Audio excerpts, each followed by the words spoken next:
This should be fun! Family don't end with blood. I regret this already. Hello? Not an idiot. See ya! Lilu Dallas Multipass. Give him the bits! The bits! The bits! The things I do for love. I will never, ever turn my back on people who need me. Cartoons. What's going on out here? Everything cool? Keep away from Monster Boy. Wow! I have Telekinesis. What? That hadn't even occurred to me. A communication device on a spaceship? It's Cosmic! This episode, there's actually not a lot of themes to talk about, but there is a brief teeth thing, so just keep an eye out for that. Have fun.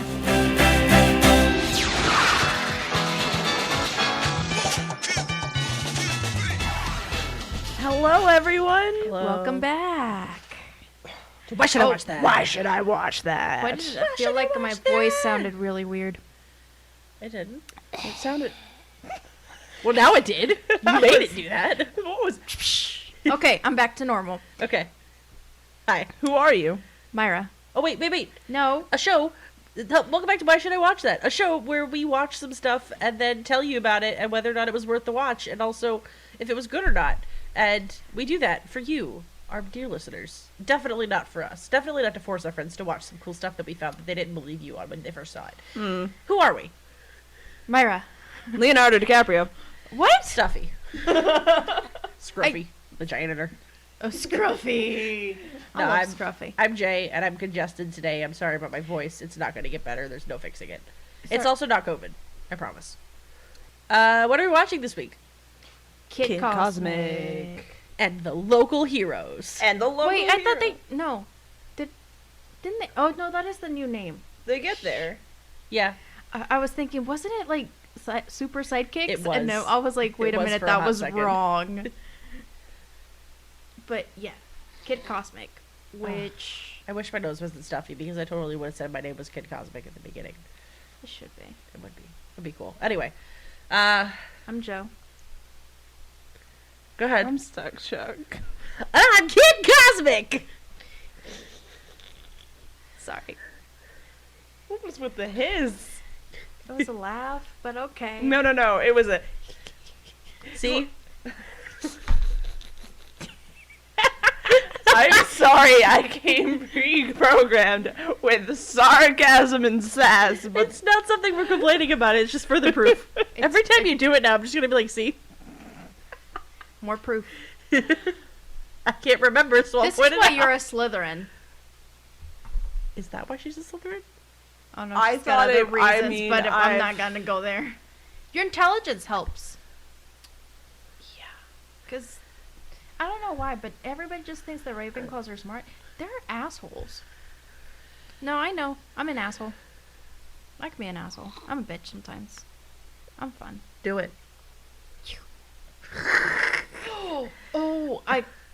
Yep.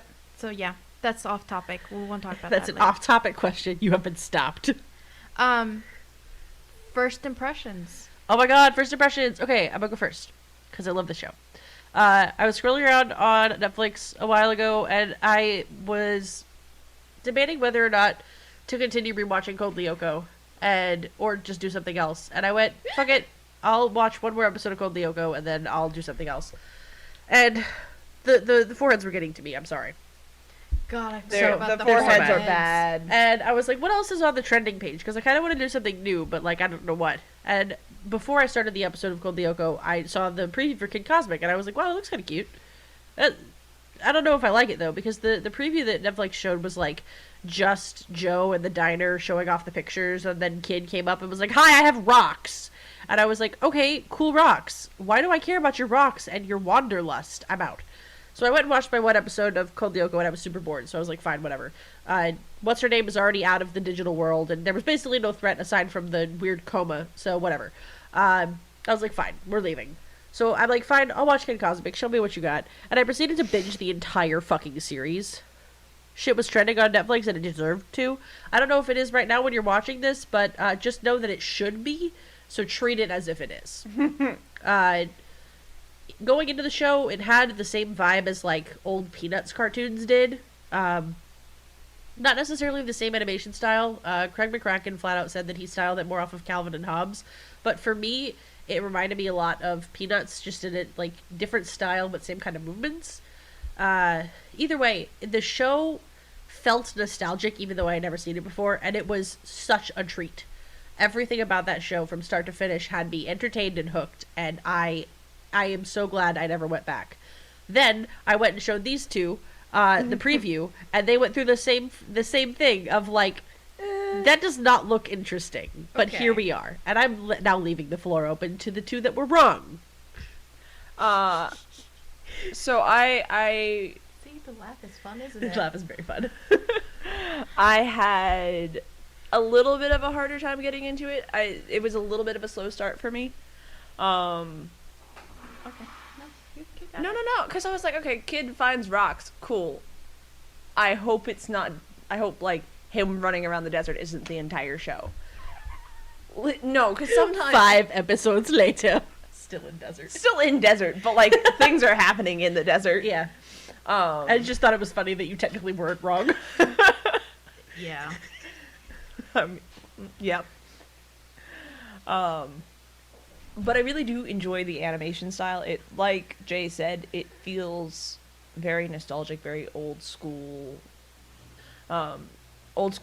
Saturday morning cartoon-esque. And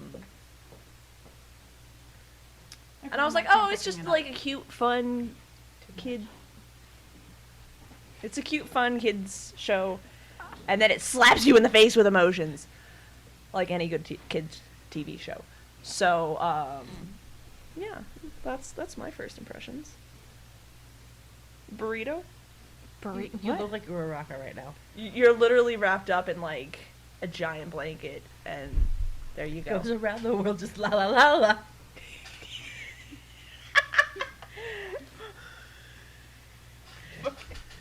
We're here. Oh shit, I sound so weird doing this though? Myra, what were your first impressions? Right, my first impressions. So I saw the preview that you so generously showed us. Supplied. Yeah. Supplied. And I was like, okay. It looks okay. It's I'm aware that the previews did this show dirty. Don't start with me. Oh no, yeah, the previews did this show so dirty. So I was like, okay, I guess I'll watch it because this is what we do for everybody, and ourselves too. Because honestly, it's fun to find new things that we hadn't seen before. Have I insisted on a show yet? Not yet. Not yet. Okay. What should have gone through your head is, okay, Jay watched Bridgerton for me. I guess I'll do this. That too. Okay, done. Yeah, and you watched Photograph. And I did watch Photograph. Yeah. I also watched Photograph. We all forcefully watched Photographs. I don't know what you're talking about. Hold on. That was nothing. Go ahead, Myra. I'm trying to think of what I was saying. Bridgerton. Yeah. Photograph. So I forced you to watch Bridgerton, so it's only fair that I was gonna try this show. And I must admit, compared to your experience of Bridgerton, this was a lot better. Did I do good? I mean, obviously I had my plus for Bridgerton, but this was a very much a fun, nostalgic show, even though it's new to me. It had it's a new show. It's a new show, but it has this nostalgic feeling, like if you're watching Steven Universe all over again, but with a different sensation, like a different vibe. Agreed. I really enjoyed it. It was really fun for them to discover everything. Excuse me. It was fun to see them discover the powers and how they work, and just them learning to work together and being a teamwork. And it has this emotional grip on you that you're like, oh, fuck. It's not what you expect in a kids show to give you that much in one season. Because, I mean, you get a lot in a season, but to get as much as we got, I understand why we got that much, and we'll go into the tidbits, but that was fun. That was a fun ride. Like, once I started watching it, I literally benched the whole thing, and then I re-benched it today just because I just wanted to rewatch it. So, yeah. Also, something that I completely forgot about, I loved on the first watch through the fact that the entire team is just a bunch of people who are basically the fun background characters that wouldn't have gotten the development that they got in this fucking show as the stars. That's yeah. Like the witty grandpa, the hyperactive kid, the snarky vague teenager. snarky teenager that really is just kind of wholesome, and then the toddler who just is chaos. Those are the people that you would expect to see in the background of these kinds of shows, and instead, also the cat. The cat. No spoilers about the cat yet. Chef's kiss. I would die for that cat. Anyway, it was really, really cool to get to see a bunch of characters that we normally would see pushed to the sidelines as the stars. Yes. I'm sorry, you were reading it, weren't you? Were you not? Yeah, I was gonna chair it, but okay. Well, then, we are gonna go into the episode summary. Okay, so here are the episodes that we have in order. Episode 1, Kid Cosmic and the Rings of Power. Episode 1, Kid Cosmic and the Rings of Power. After Kid discovers 5 powerful cosmic stones, he turns to teen waitress Joe for help in figuring them out, and keeping them out of the wrong hands. Episode 2, Kid Cosmic y la Niña Gigantica. Gigantica. I'm sorry, I can't breathe out of my nose, it's not going to sound right. Tica. I can't make that sound. Stars can't do it. Not today. Niña Gigantica. Better. I can't make that sound right now. Oh. That's fair. That's all I got. He's not doing it to be...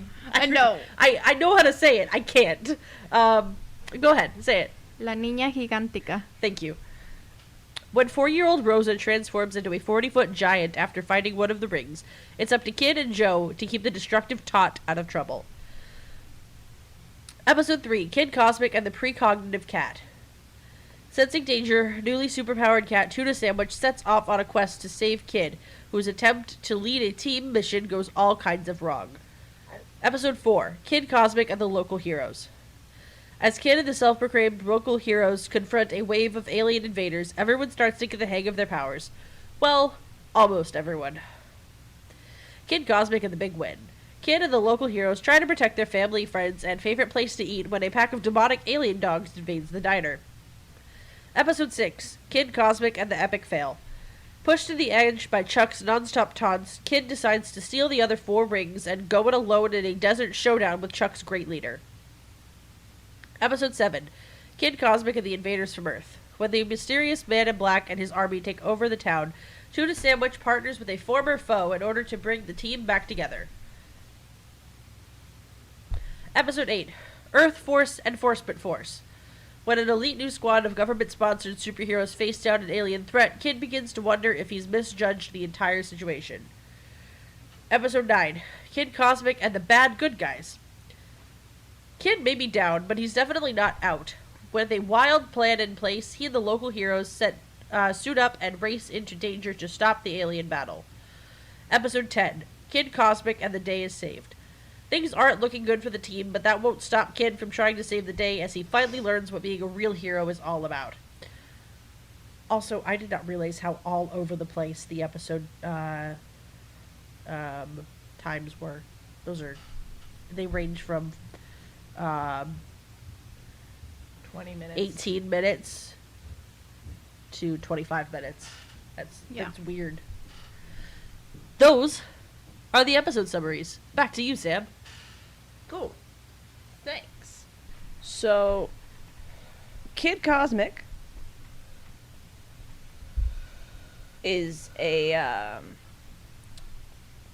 genre superhero / comic science fiction. Oh, hold on. Let's adjust the mic. Created by Craig McCracken. Craig? I'm sorry, we're doing this a lot later than Normal. we usually do. My fault. I mean, we all trauma dumped a little bit today, so it happens. Developed by Craig McCracken, Francesco Agones,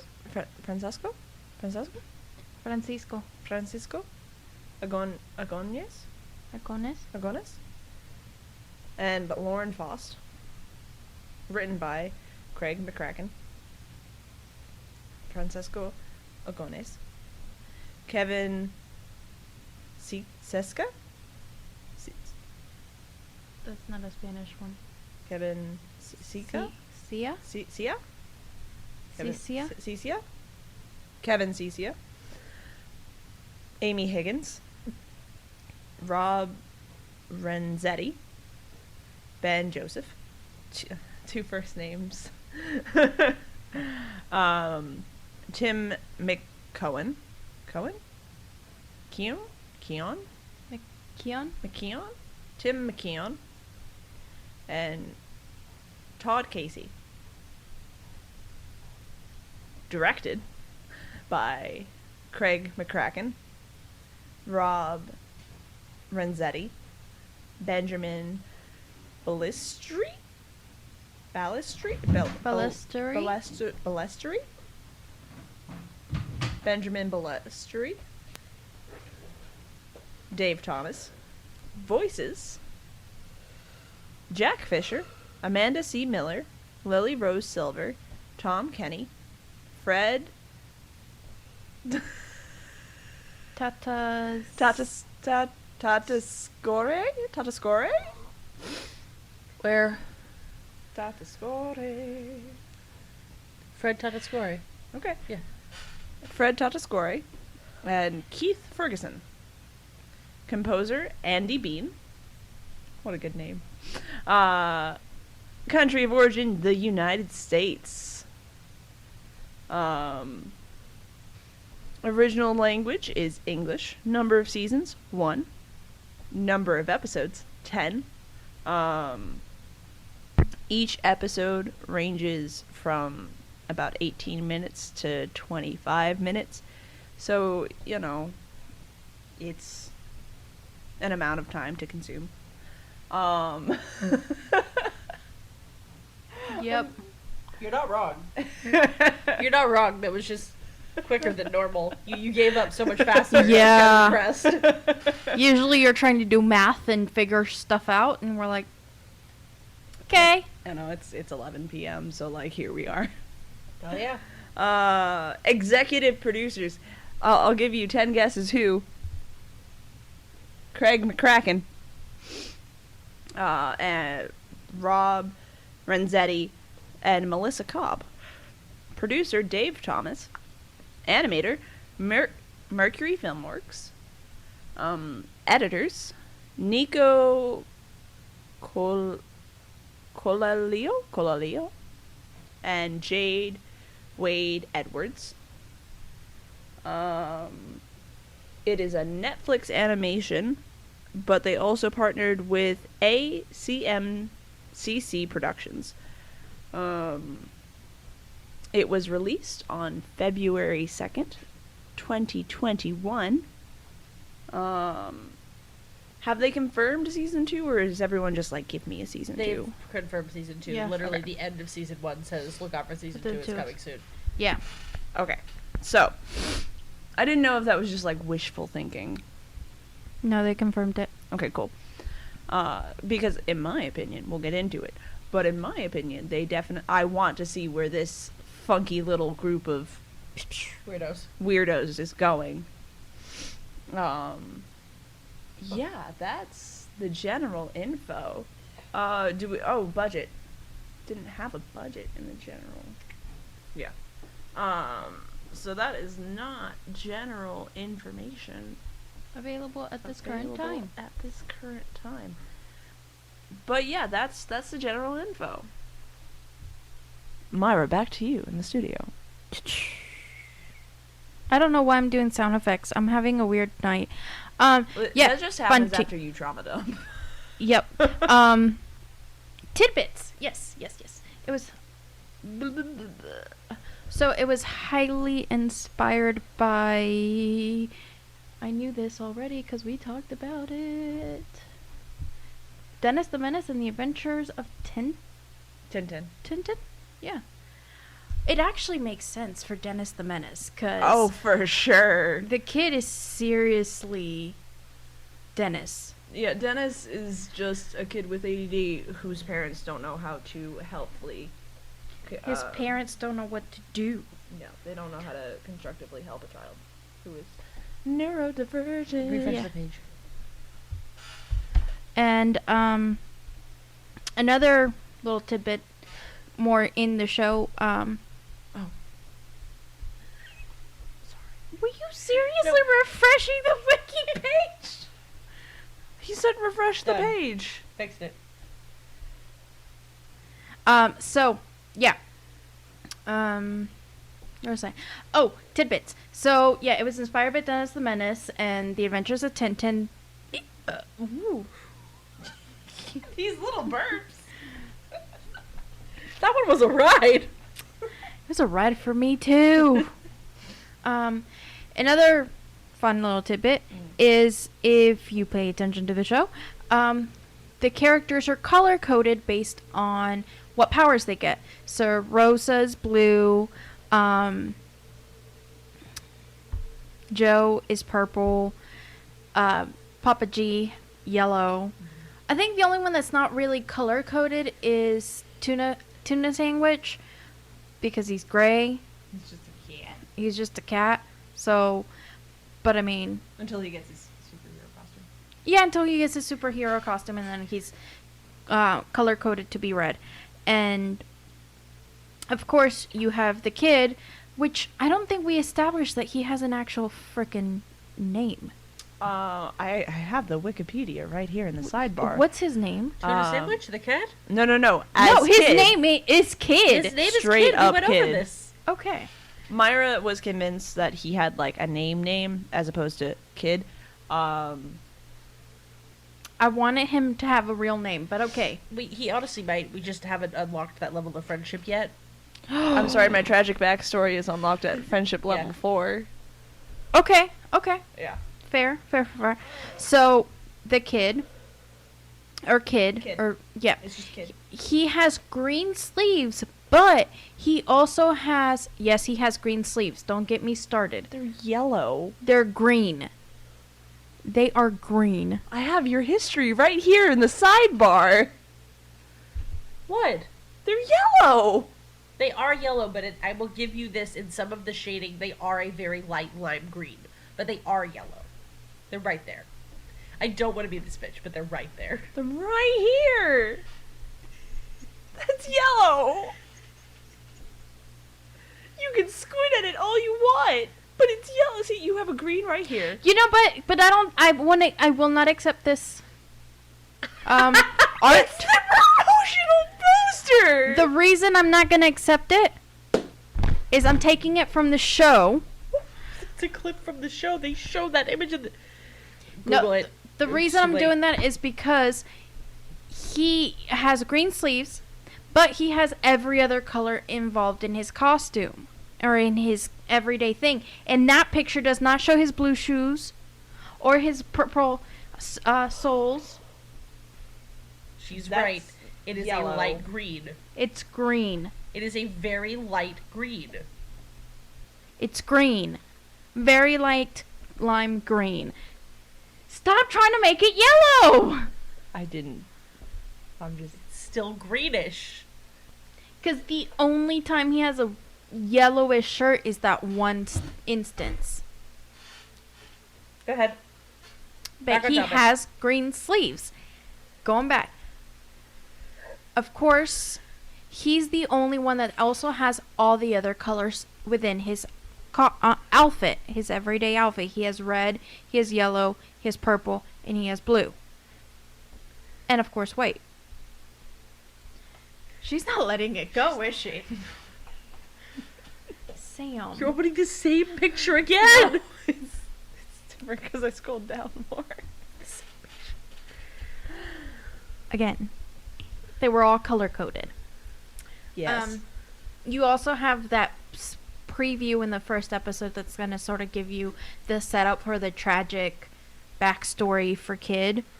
They give you a glimpse of a newspaper that's hidden behind more newspaper.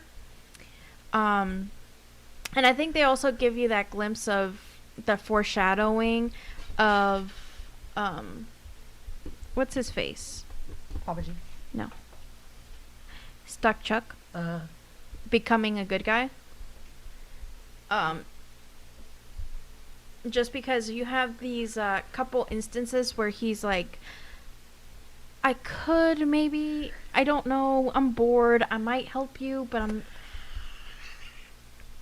Keep going. Stop. I'm just laughing because that's a relatable mood. And, so yeah, I think it's that was very well played within the show. Obviously, you have different... Before you go into that, they also did foreshadowing with the stones themselves, because you remember the episode where they're doing where he's looking for the scroll? Yeah. If you pause and read the scroll, it literally tells you that they were from planets destroyed by the dude. Oh my god. They're so they literally just went, "Hey, the information's there, you just didn't read it." Yep. So yeah, the scroll's another one. The what was it? The hat. Papa G's hat is a reference to Wander Over Yonder. Wander Over Yonder. It's another Craig McCracken work that got canceled by Disney for no good goddamn reason. Yep. And then you also have the images, like the pictures that you see in Flo, or is it Flo? What's the mom's? Mo. No. Don't look at me. I don't know. The diner. The mom. You have images Just of control F everybody, diner. like nothing ever changes. You know, and the mom obviously is trying to bring everything back. And the foreshadowing also of the fact of the plates, the very fancy plates that she gets, because she's very much, these were like the ones that my mom had, and it breaks. So it's foreshadowing that it's going to come back somehow. Mm-hmm. Flow.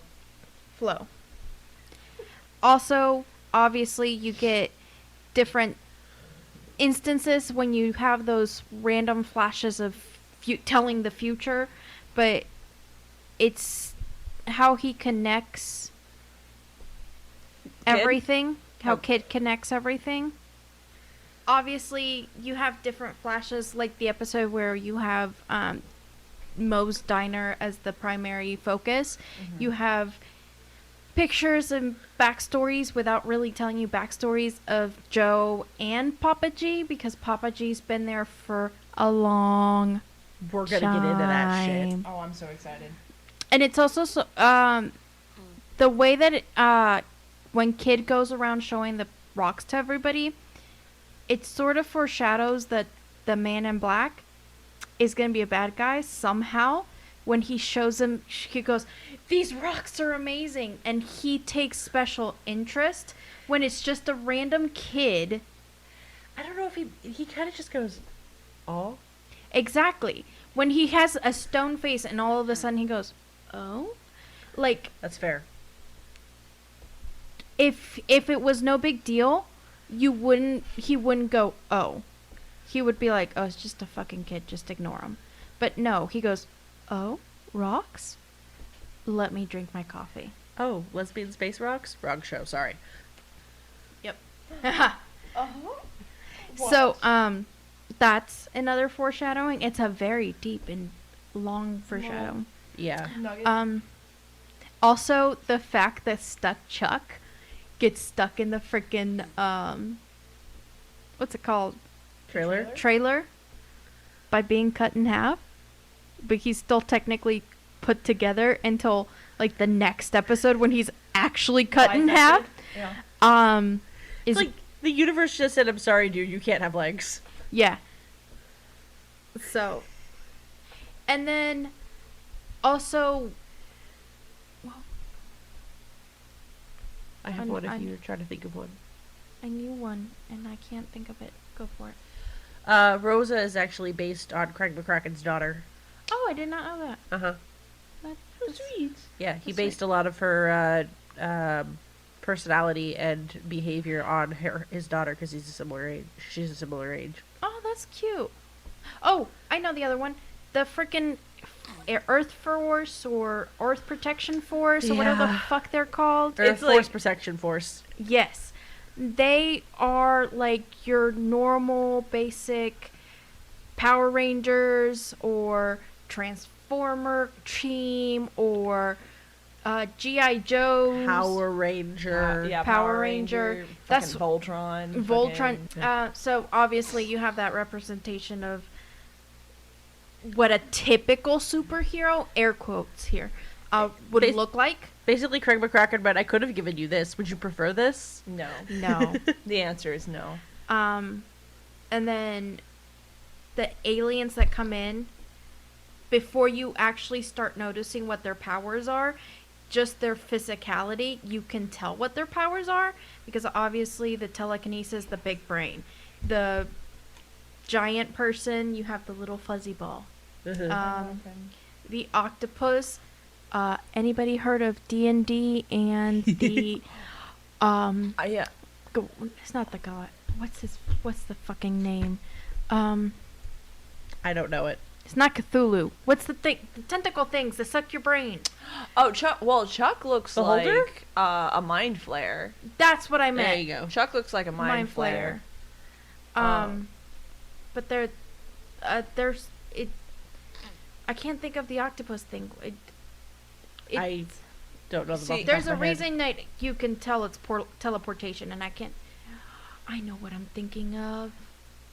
I'm thinking of the Adventure Zone, the jellyfish. The void fish. You're thinking of the void fish. See, you're not wrong. I was gonna say the little fluffy guy reminds me of the things from Star Trek. The little tribbles.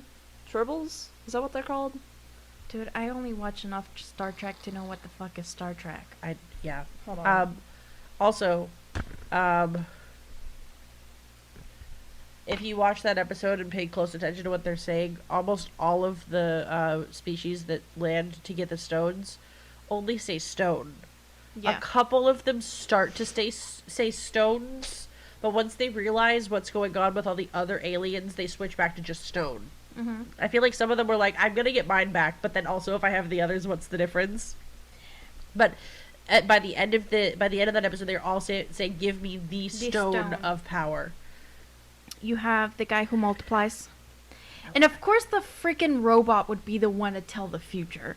Because robots can predict the moves. Oh, in another... Well, no, that could be more in theories. So, that I'll skip. Anything else? I have one more if you can't think of it. Go. I don't think you've mentioned this one, but if you have, stop me. Craig McCracken has been planning this series since, like, the early 2000s. And he's actually been trying to pitch this series since. And after all of these years and all of the various things he's worked on, which, side note, has anyone listed the things he's worked on? No. Can we scroll up real quick? Go to Craig McCracken specifically. I remember the one I forgot. Okay. Let me finish this one and we will go straight back to you and then I think... Then I'll shut up. Down. Don't look at his face. His face is not pleasant, but his brain is what matters. Down. Okay, so aside from all that, he has been working in the animation industry since the early 90s. He's been trying to pitch this show for actual decades. He seriously did Two Stupid Dogs? Yeah. He's worked on Two Stupid Dogs, What a Cartoon, Space Ghost Coast to Coast, Dumb and Dumber, the cartoon, I guess, Dexter's Laboratory, The Powerpuff Girls, Foster's Home for Imaginary Friends. He's the creator of Powerpuff Girls and Foster's, which is important to note. The others, he's mostly a director or has a hand in. He produced the pilot for Uncle Grandpa, and I am counting that as the one fuck-up in his career. Everyone has one. Yep. But he's only credited for the pilot, so he saw the burning ship and got off of it. He storyboarded for Chowder. He was the executive producer for Regular Show's pilot episode. He created Wander Over Yonder, and of course Kid Cosmic. He has worked on the majority of our childhoods, which explains why this series was so nostalgic. Yeah. Yep. Anyway, he's been pitching that show for years, and no one has picked it up. Now, it reminded me of Foster's Imaginary Friends. Yeah, it really does. The way that he outlines his characters, I think, is very, very specific. Yeah. It's a calling card, and I think that's really interesting. Also, the way he uses textures. Yes. Which is I'm sorry, I'll shut up. The way he uses the textures in the show actually reminds me of Chowder. Because, you know how they were always really weird about textures? It's not as weird, but it's just as distinct. Like, the people are very monotone, and the world is very chromatic. Anyway, I'm done. Go ahead. The last thing I almost forgot to mention is this is technically a prequel to the actual adventures of Kid Cosmic and your local superheroes. So I think that's a fun thing to know, because it really felt like it is a prequel. Because you get so much information, so much understanding, and you get that sad backstory. Yeah. That tragic backstory. That's so cool. This is sad. It's sad. Very sad. So sad. So with that being said, I open the floor to discussions. Well, I'm just gonna drop some themes first, if you don't mind. But yeah, that's what I mean. Like, when I open the floor to discussion, I mean for your themes. We're starting with themes. We always start with your themes and then go from there and go into a rabbit hole of never-ending craziness. Correct. So give us our one breath of sanity before the dive. So there's actually a lot of good themes of, like, identity and self-discovery and individual self-found value. And a lot of it comes from Kid himself. And of course, you know, a found family trope, which we love. Yeah, and, you know, power and what you can do with it. Yeah, those are the major themes. Power and how you use it, you know. With great power comes great responsibility. I would like to also add self-serving destiny. You can only become what you see yourself becoming. Oh, yes. Because I think that kind of fits for actually most of the crew. Oh, yeah. But specifically I saw it in Kid, because the very way he uses his powers is integrally incorrect for all intents and purposes. Yes. It's the only reason it is that is because literally flying is the only thing he saw his powers capable of. And because that is what he determined his destiny to be, it narrowed his ability to do what he was doing infinitely. Yeah.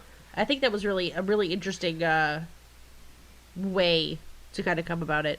Also, quick side note, how often do we see it when found family also incorporates other people's families? Because families being found family together is such a vibe. Yes. Yeah.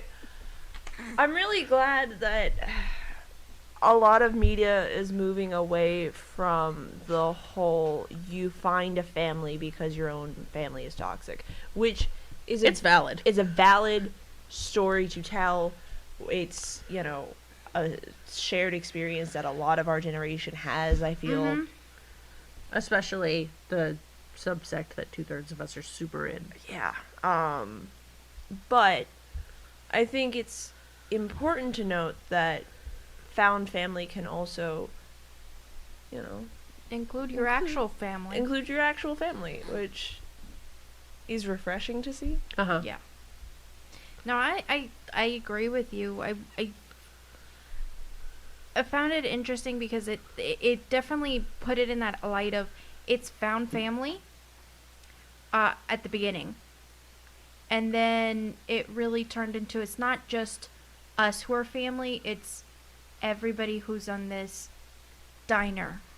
Because it's not just adding Joe's mom, it's adding Rose's parents, the cook, the server, and the regulars at the diner all sort of become one with this shared experience. And I think it's important to note that like along with the chosen family, you actually have to decide to be a family, because there's quite a few hiccups, especially in the early episodes, of Kid being like, no, fuck you, I don't want you to be part of my family, especially with like Rosa. He's so mean to the little girl. He's so mean to Rosa for no good goddamn reason. And Rosa's literally just like, catch these hands, bitch, try me. She's like, I just want to be friends. Let's play together, because she's literally 4. All she wants to do is play with him. That's it. And Kid's at that age where he's like, what, 10-ish in the show? He's 9. He's 9. Where he's like, I'm a big kid. I know what I'm doing. Not just that, I'm a big kid. I don't need to play with little kids. Yeah, so he's at that age of Look at me and all my responsibility. Yeah, developing a superiority complex to younger children. And that's a natural thing for children of that age to develop. But it takes him a minute to adjust to Rosa being part of the group, actually accepting Joe's wisdom as a teenager. Oh my god, when he calls Papa her... G. Yeah, when he calls her the leader at the end of the fucking series, I was like, what growth? Oh my god. Yeah. He let go of the reins, officially. Officially. Yeah. Because she was all like, oh, let's do this. And Kid would be like, oh, yes, let's do this. Let's do the complete opposite of what you said, because you said it. No, he would... It started that way for sure. It started that way. But then it was like, let me say what Joe said, because obviously I know what I'm doing. Yeah. And then he's all like, I am He baby. just gives up. He's like, it's not even that he agrees with that. He's just like, I'm a bad leader. Yep. I might grow into it someday, but I'm not it now. I am unprepared. And then he really notices that it's not a bad thing to let go of the reins. Yeah.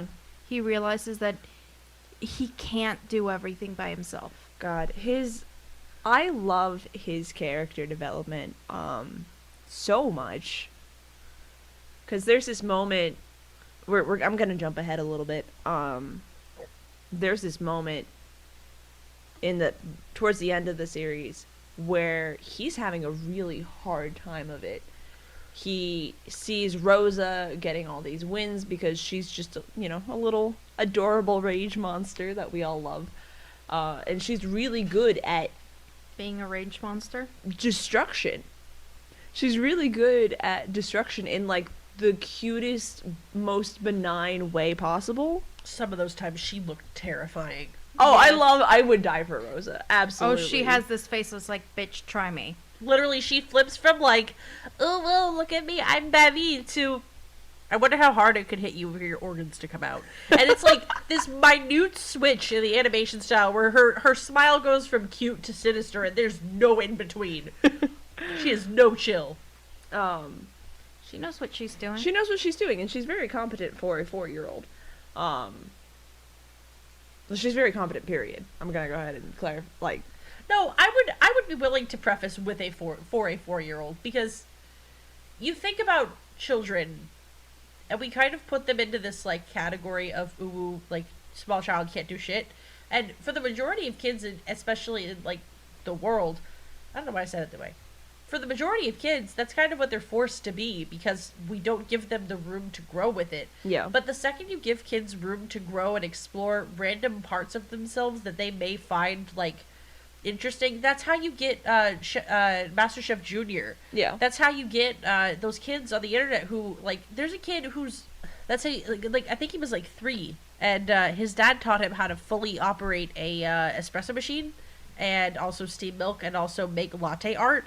Mm-hmm. He was a 3-year-old doing better latte art than most of the people I worked with at Starbucks. No offense, guys, but you give children room to grow, and they become so like skilled at things that you never thought they'd be possible of just because of their age. This is not to say that you should send your 4-year-old out to like kill cosmic aliens, battle. but like if that happens, I mean, if they're doing it well, Just have the band-aids on the ready, man. I don't know. Rosa has a body count. I mean, Rose's parents at one point realized, oh fuck, we can't stop her. Yeah, like, but back to my original point of he sees the success of his team and how the team has instated a reward system, not a reward system, and that's an award system. A reward system. Award system of, you know, you did really good, that you were the MVP of this battle. And Kid habitually is never the person who is the MVP of the battle.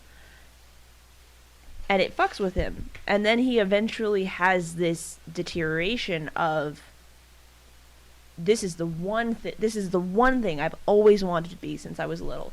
And if I can't do that, obviously I'm no good at anything. I'll never be good at anything. Like, what the fuck am I supposed to do? I'm just the comic relief to you guys. I don't really even have a value to you. And I could have heard myself saying the speech he gave when I was younger, and it was like, oh, it hurt. But yeah. And I think that really builds off of the self-serving destiny thing, because he only is that because of the way that he's interpreted his powers. Yeah. Like, had he had the knowledge that all of the others had about their powers, because they're very forward. Joe's does portals. Papa G's makes clones. Rosa's makes you big. Okay, they're all very straightforward. His is the only one that had this, like, ambiguity to it. Mm-hmm. And the fact that he could not use it to its full strength is probably, I would argue, is the only reason he was unable to be successful throughout the entire series. Oh, yeah, for sure. And it's so, it's so, like, beautifully sad, I guess, in the way that it's written. Yes. Because you've got this kid with all of the drive, with every single thing that you would, like, need a main character to have and succeed with, and he's missing a crucial point in his power journey that everyone around him has, and he's unable to move forward because of it. I think with that, what you're saying as far as him being like that, I think he puts that, not necessarily just him, he doesn't just necessarily put that block. It's when he starts trying to figure out the powers, he's like, okay, well, what do you do? And he realizes, oh, I can fly, but he can't get full control of it because he still himself isn't fully grasping what it really means to have the powers. Because he thinks it's just some cool thing that he's going to do to save the universe. He doesn't see it as it's an actual responsibility. And when you see everybody else, yeah, Rosa obviously doesn't see it as a responsibility. Oh, no. And you can tell right away. But she starts understanding that if I get big, I can hurt people. Pretty quick. So she starts, and you can start seeing her realizing that she cannot just only manipulate herself, but she can manipulate anything she grabs. Mm-hmm. And she figures that out pretty quickly. That was a good moment. It was. I think it's a stick. Yeah. She grabs a stick, and she's like, oh, She's dig like, with "Maybe me. smash." Yes. And with Joe, you start seeing where she does the same thing. She starts pretty quick. She goes, okay, well, if I can make portals, can I decide where the portals go? But I think that's also a level of maturity that the kid doesn't have. Yeah. And I think he would have had better development of his powers if he, not only by himself, but if the town didn't really look at him as a joke. Because before he was even the group, superhero, the joke of the comic relief of the group, he was looked at as a joke. Even when he was trying to go, guys, we can beat these people. We have the strength. We have the power. You guys have done it before. I don't know what you're acting like. It's yeah, he has so much, what's the best? He's the class clown. No, that's not what I'm trying to say. When they're getting attacked in the diner, he is this moving force of motivation. He's like, he has so much confidence in his teammates. He's overconfident. He's overconfident, but the thing is everybody in the diner is straight up going, "You're fucking crazy, shut up." Yeah. And then the instant Joe says something, everybody goes, "Well, what do you have to say?" And you see it right away. They before he was the comic relief of the group, before they labeled him, they already saw him as a joke. It's true. Yeah. Yeah. I would like to also build off of what you were saying earlier about the control of his powers. I would like to also bring up the fact when we see the alien that the powers are based on come up, he does not zip around like Kid does. No. He floats in place. And I think that is also something to keep in mind because he's trying to go supersonic speeds with just his body, and that's not how that works. I think the only reason the guy in the Earth Force Enforcement Force thing was able to do that is because he had a suit to make adjustments for him. Mm-hmm. But as a fleshy person, to fly through the air like that, it's a level of control that we don't biologically have. So I think it was you are completely correct. I think it was also that, but I think the sheer fact that he was using the stone wrong in the first place was a double hindrance. It was a double-edged sword of bad. Mm-hmm. Yeah. Neither sword did anything good, but they still stabbed. Yeah, he unknowingly handicapped himself. Yeah. Yeah. Because had he slowed down and floated, the way that the guy, the spinny guy does at the end, I feel like he would have been able to concentrate more and do other things. He also would have been way more stable, like we see him at the end. Well, I think that doesn't happen because of his ADHD. Oh, of course, yes. This boy has ADHD rights. yes. Because, and the reason I say he's that, not neurotypical. That's all I'm gonna say about it. and the reason I say that is because when he first, Finds the rings. I was waiting for. I keep thinking I have like something there, and I keep not doing it. Sorry. You're good. When he first discovers the power of levitation, he's meditating. He is keeping calm. He's letting his brain focus. He is using the Mind Stone as it's supposed to be. Freak it out, breathe it out. Exactly. He's actually calm. And you can tell that Papa G sort of told him this because he has his brain going 10 miles an hour all the time. And I think the instant he realizes, I can float, his brain literally goes, okay, back to work to normal. Let's go. That's what this does. That's the only function it has. I don't That think is completely true. I don't think it's so much it's the only function it has. It's because it works with your mind. The way his mind is working 10 miles an hour, he's going 10 miles an hour when the stone is typically something that you... The stone is something you need to hardcore concentrate with, and that is something that's very hard for someone with that type of neurotypical... neurodivergency attached to them. I can't speak today in any capacity, apparently. Yeah. And so with him being... How he is? How he is.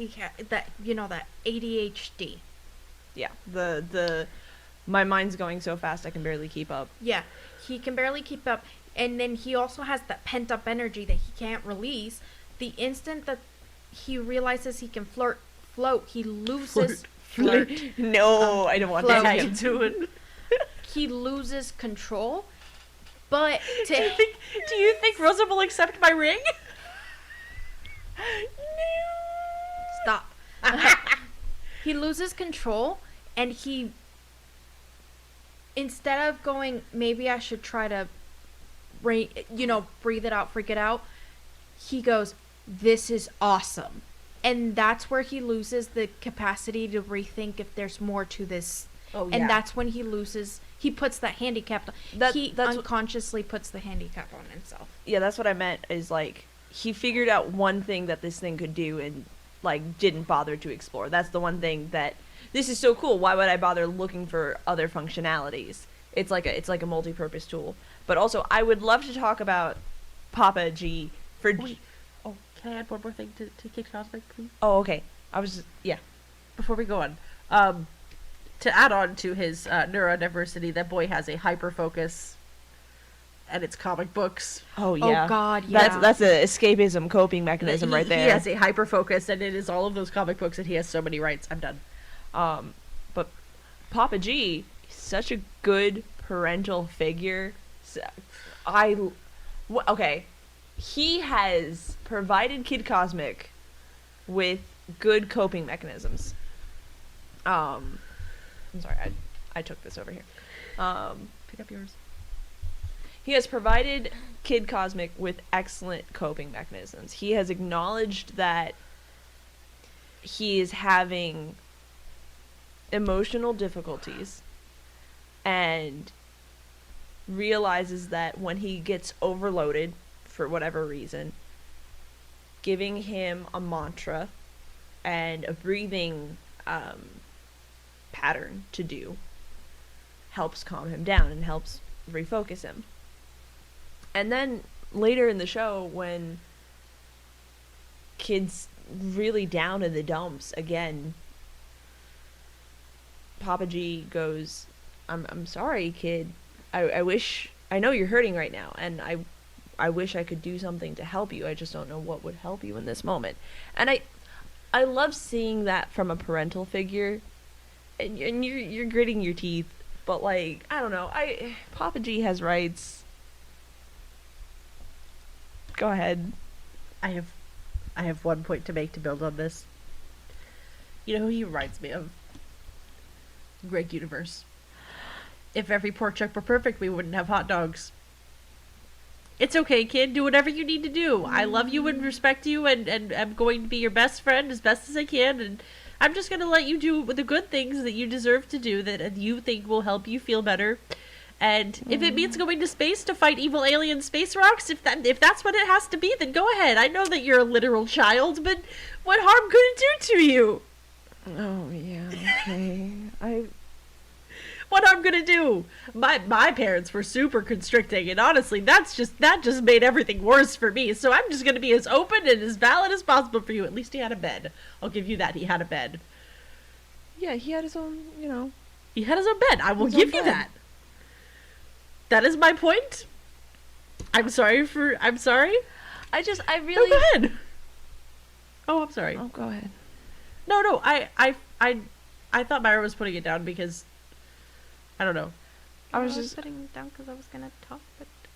Say your rebuttal real quick. I was just gonna say that I liked seeing an emotional, intelligent male parental figure. Yeah, like Greg. I don't think... I wouldn't say Greg is extremely emotionally intelligent because he gives his kid away. Well, I guess that does show a little... Never mind. Yes, Myra. Yep.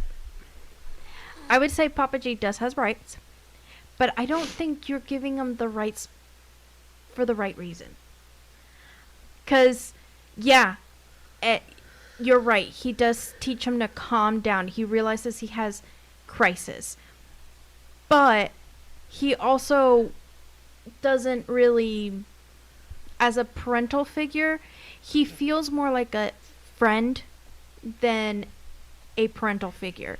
Because he's like, okay, dude, oh, you found stones and you're floating in the freaking air. Okay, cool, just don't break your leg. And then he's like, and then you see a giant child, a literal 4-year-old that is 4 stories high. And he's like, just because you can hurt people, don't hurt the good ones. I mean, that's not a bad thing to say, but at the same time, you don't tell this 4-year-old's parents what's going on. You see a teenager with freaking literal powers to run away from home. And you're friends with her mom. Good friends. Close friends. You're good friends. I wouldn't say good friends. He literally agrees to do maintenance on the cafe on a reg. For free. To the point where he knew where the electric thing was when they needed to fix the electricity without having to ask. She was kind of patronizing to him. Not really. I feel like more she was not approving of the way he raised his kid. which is fair. Because she sees Kid as coming in and causing trouble in her diner. So she does not approve of how he's raising Kid, but she can't say shit because it's not her child. She's being respectful as much as she can. Yeah. All she can do is, like, don't come into my diner. But, you know, when you come with your grandpa, sure. But don't come into my diner.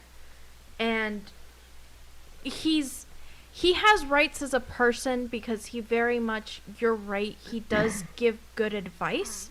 And he does care for the kid. But he's so aloof to everything that you're like, that's not a parental figure. Because he fucking joins the team. Mm-hmm. And instead of being he is at least 3 times everybody ages in that group. 4 at minimum. least. Minimum. His beard is white. He has to be at least in his 60s. And Joe is literally a teenager. So yeah. Yeah. So the fact that he is not the leader of the fucking group says something. Okay. He's just Max. I would like to rebuttal with a lot of grandparents who get saddled with kids from their dead children do respond in a similar way. That's not an uncommon reaction to grandparents becoming parents again in their older years. But also, I think Papa G was secretly waiting for this. I won't steal your theory, but, like, he's definitely been to space before. He's definitely seen some shit. He's seen some shit. Because he has and this isn't just a crackpot theory, he has explicitly said, I didn't think I'd see space again this way, or something like that, in, like, episode... I'm doing it. He also says, when he sees Rosa Big, he goes, well, if I had a nickel for every time I'd see this, I'd have 2 nickels. Right, like... Oh, he did say that. It is, you know what? I'm gonna give him props. He's an alien raising a kid, and he didn't do that bad. He's an alien. He's a fucking alien. He's either an alien or a time traveler. Or an alien time traveler. An alien time travel space criminal. Because the fucking dude, the biker dude, knew the Fed. He knew that he had a record. A file. He said his file was big. Thick. He had thick. A thick boy. That boy apparently had a dummy thick file, and that's impressive for a string bean of an old grandpa. Can I say my theory about the hat, even though I know you... Yeah. I like it, and I want No, it's fine. Do it. I don't care. So, his hat has, like, little medals and, like, things on it. And my theory was that, that's part of an old military uniform. Because it's, you know, a distinctive, silly little memento thing. But also it could be, like, an Old West hat. And Jay points out that it's just the hat from Over Yonder. And I was sad. Yeah, Papa G's entire character is based on Wander from Wander Over Yonder. And his entire hat is just a callback to the character. And I'm still confused as to why you focused on that and not the multitude of watches on his wrist. And the fact that there's a literal picture of him in the diner from when Joe's mom was a child. He looks identical. He's still gray. He has the same hat, the same watches, and the same shirt. You focused on the wrong thing. You focused on the hat when he had watches and... See, no. I noticed the watches. I just went, whack. Those are 4 watches on that man's wrists. Oh my god. Neat. Well, Papa G is not human. He's not human. Or at least he's a spicy human. He's a very spicy... I think he's a very spicy human. I think he's like that kind of... Since we're also sort of talking crackpot theories with Papa G, he reminds me very much of that grandparent who's actually not, like... He is the grandparent, but he really wasn't in his kid's life. And then ended up getting put into his grandchild's life out of... Necessity. So I feel like he's always been this aloof guy. Aloof guy. And I do believe he's a time traveler. And I think he's experienced so much that he's like, nothing's new. Go ahead. This reminded me of something. There's a deleted scene Oh? of Papa G, and he's feeding the chickens on his property, and he opens up Kid's trailer and sees Stuck Chuck, and he just kind of looks down, and Chuck is sitting there with a comic book, looks up at this human. He immediately shuts the door, walks away, comes back, opens the door, and just chucks birdseed at him. And then walks away again. Doesn't know what to feed him. And literally, his entire reaction for that, I wish they would have kept this scene in. His entire reaction to seeing a literal alien stuck on the floor in his grandkid's room is just, he probably needs some food. I mean, I don't know what he eats, but, like, this is better than nothing, I guess. Here you go. Yeet. Not, why is there an alien on your floor? Not, hey, dude, what are you doing in this room? Just, I guess you need food. I can't wait to get Papa G's backstory. Oh, Yes. God, that's going to be so interesting. It's gonna be so great. Because there's a scene where we get quick snapshots of each character's bedroom real fast because they're waking up from, something's happening in the middle of the night and they're waking up. Papa G's bedroom is covered with art. And I don't think all of that art is of humans. We literally paused on his room, and we were all standing, crowding around the TV, pointing at random things like, no, this is this, but what about this? This is a thing. She's right. A certain amount of it is not Human. at least not earthy. Not earthy. Yeah. Oh, yeah. There was that one that you and I were disagreeing on with the stick figures versus frog? the frog, and the fact that we can disagree on something, whether or not it's a stick figure or a frog, is already saying some words that shouldn't be used in the same sentence. Yep. And there's this wild variance of art styles from, like, Picasso-esque to extreme realism and, like, shadow art, and it's all over the place. And again, He does time build traveler. junk art, too. Also, yeah, his technology. Oh my god, he literally goes up to those... I'm sorry, I won't say your thing. You said it first. I just remembered it from you. So, no, you're good. Papa G has an unreasonable intelligence with Tech. alien tech, specifically. Because there are these, like, shadow demon dogs running around with their collars. And he's all like, oh, if you just take a paperclip, stick it in this one specific spot for 3 seconds, they shut off.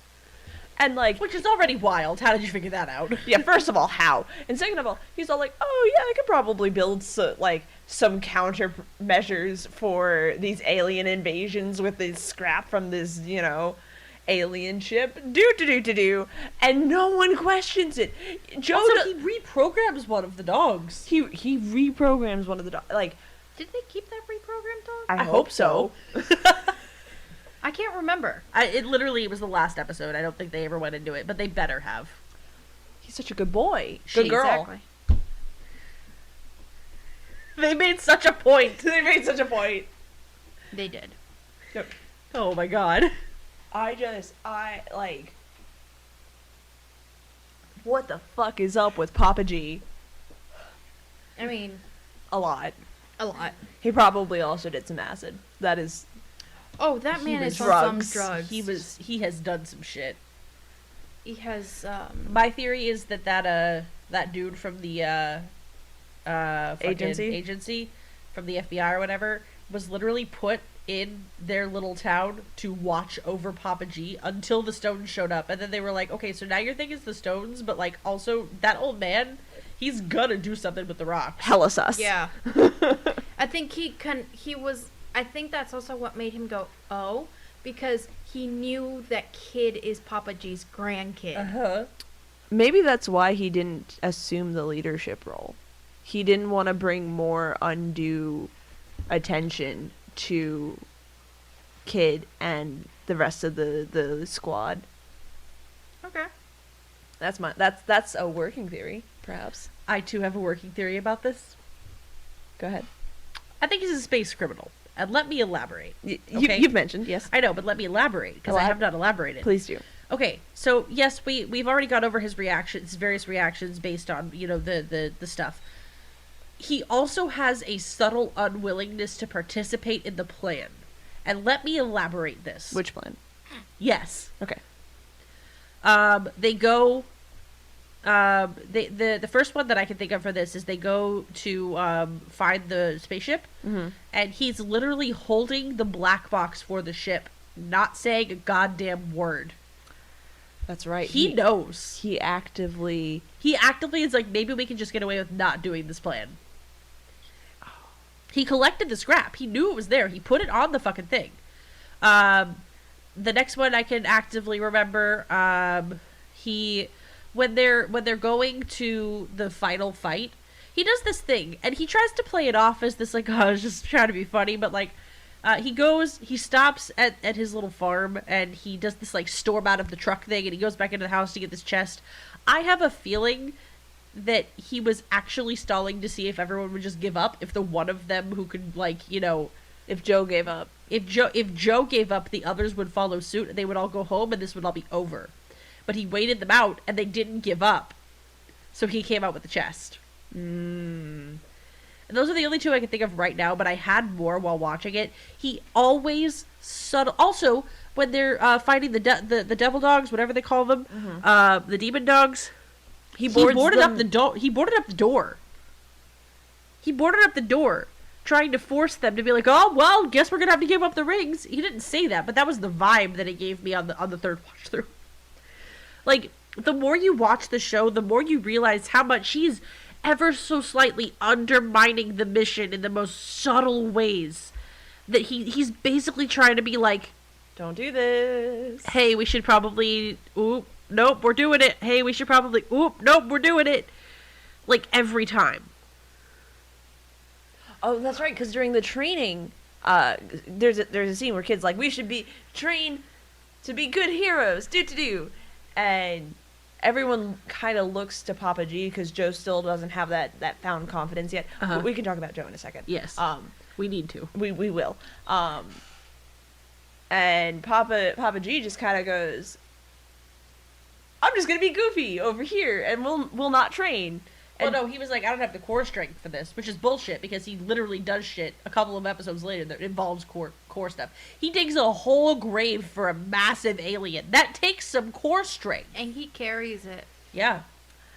So, yeah, he undermines Kid then, too. And not just Kid, he undermines the whole team. Yeah, no, yeah. But, like, only slightly. I'm not saying I think he's some covert operative doing bad things. I think this entire time he's been subtly being like, look, this is fun, y'all are having your shit, but if I go to space again, I'm gonna go to space jail, and I don't want to do that. I love this. I am in love with this. No, yeah, I think Papa G has... he's got a past. He's got a record.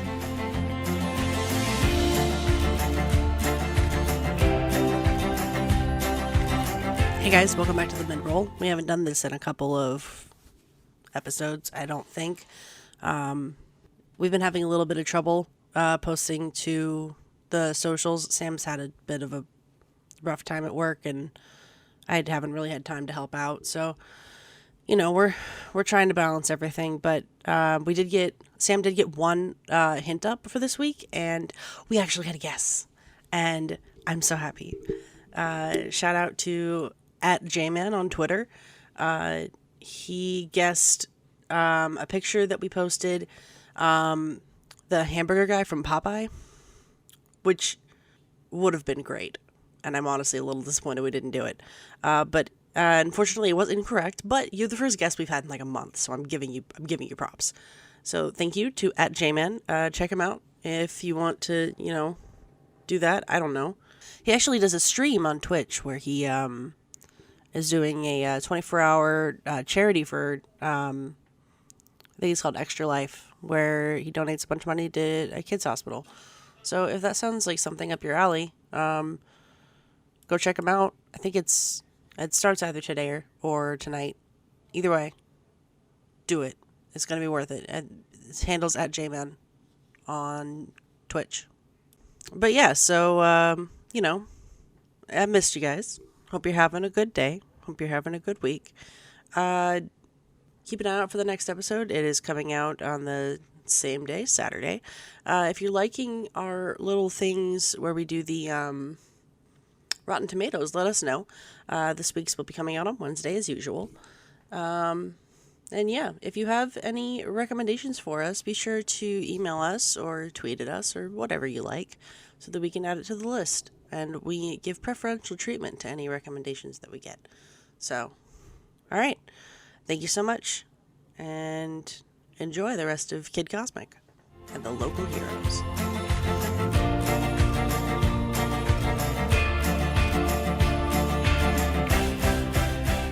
And Joe. Joe. I was gonna be like, okay, Joe. So, This Joe. girl. I love her. I would die for her. I think she has this interesting from day one thing, like the whole time she's like, yeah, we have powers, but I don't know if I really want to save the world. Like, I have to because they're attacking our town, but I have self-preservation. It's at the very beginning for Joe, it's very much self-preservation.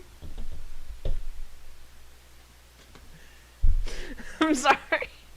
Until she starts realizing that this could potentially be something more important, and then she slowly starts getting this confidence of, okay, well, obviously the powers, we have them, we can use them to do good. Okay, the kid's right on that. This kid is 9, so someone has to tell him no. Papa G's not doing that. Might as well be me. And you see that especially on episode 3 when he's like, okay, let's go find the ship. And she's like, but kid. You see her starting to try to take that role. She doesn't take that leadership role completely yet until you get the attack in the diner. Mm-hmm. But in the beginning you have this, she's like, dude, don't go. He's tricking you. Stuck Chuck is stuck for a reason. She is. And then, Kid obviously doesn't want to listen because he's like, I know everything about superheroes. You don't. You haven't read a comic. I'm 9 years old. What are you talking about? Exactly. And then, Actually, I'm 11, so shut the fuck up. Actually, I'm 11, so shut the fuck up. So then she's like, fine, I'll go with you to make sure you don't kill yourselves. Can we go after the lunch rush so I can help my mom? Yeah.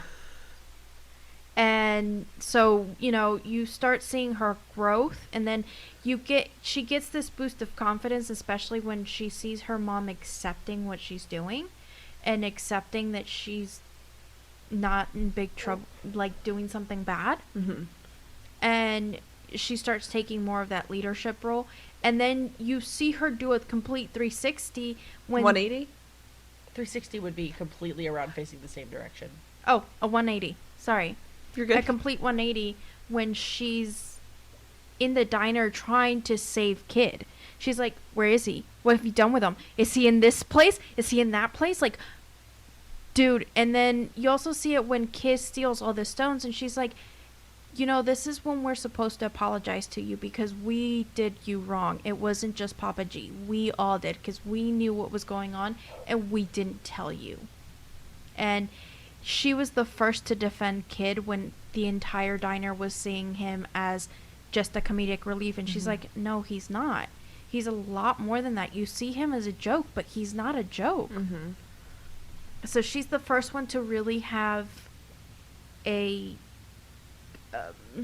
Understanding of him, and also to see him as more as the kid with ADD or ADHD. Yeah, I think she calls him the soul of the team in that moment. Or heart, something like that. Something like that. Mm-hmm. Okay.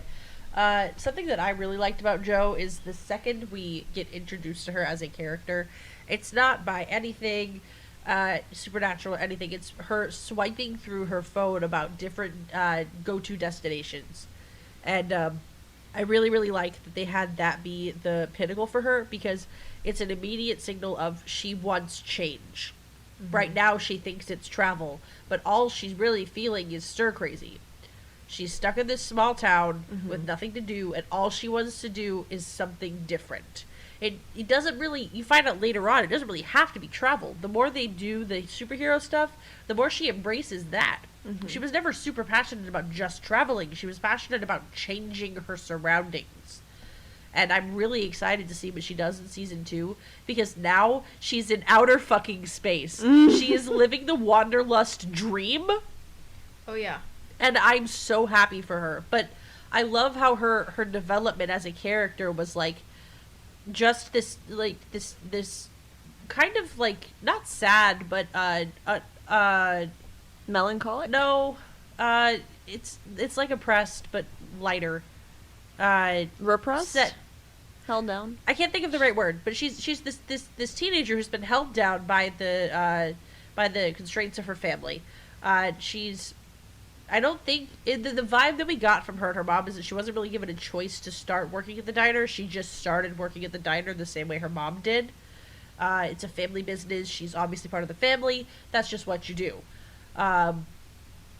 So she kind of got shoehorned into this role of daughter, waitress, until you die, or until your mom dies and you inherit the restaurant, and then you are owner and waitress.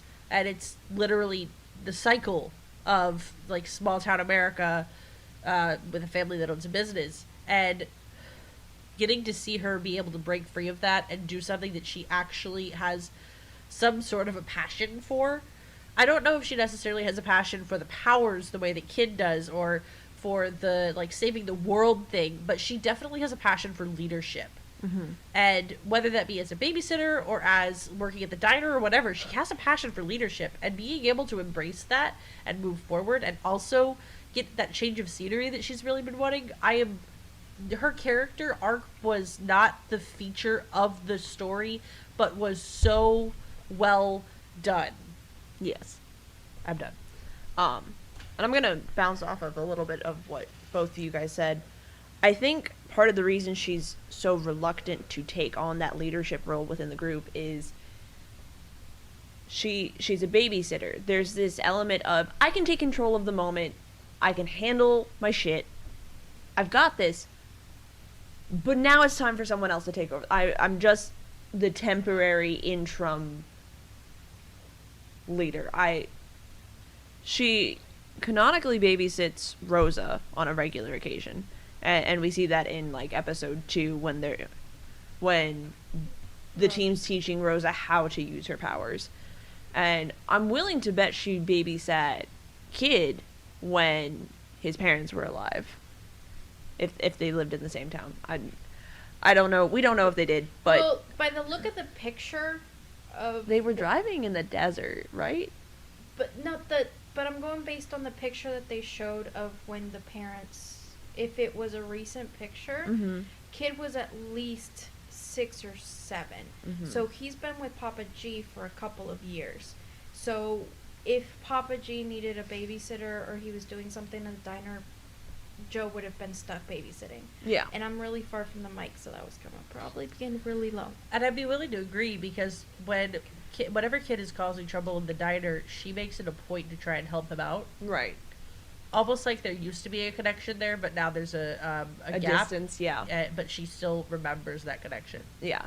And she leads extraordinarily well. Like, especially when she's coaching Rosa of like, hey, it's playtime.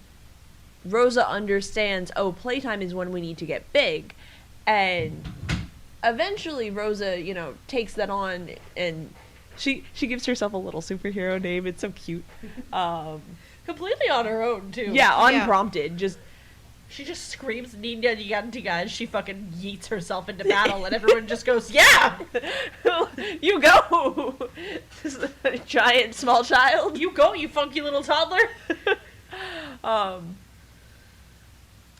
But even with Kid, she's all like, listen, buddy, I got you. I understand your brain, but like, could we not maybe for me, please? Like, we can do this. What do you think? And kid's like, not this time, you sneaky teenager, you. And yeets himself off into the sunset. And she's like, God, fucking damn it. Not during the lunch rush, please. But then she sees Kid progressively become more self-destructive. And she's like, I can't just give the leadership reins back. This is not... If I do that, he's probably going to get himself killed, and I can't live with myself with that. And it's not so explicit. There's not like a scene of... Well, I guess the diner scene, kind of. The scene of him riding into battle in the future Flash. Oh. But she didn't see that. No, But she but knew about the cat talks about it. No, but that's after the cat talks about it. When you see it first, That's fair. She did not have that confidence in the kid. She did not know she knew he was not as capable as everybody else, but she didn't know how bad Right, because it was, because she really doesn't get that glimpse until he steals all the rings. Right. And like, there's moments between her and Papa G of like, we need to help the kid. How are we gonna help him?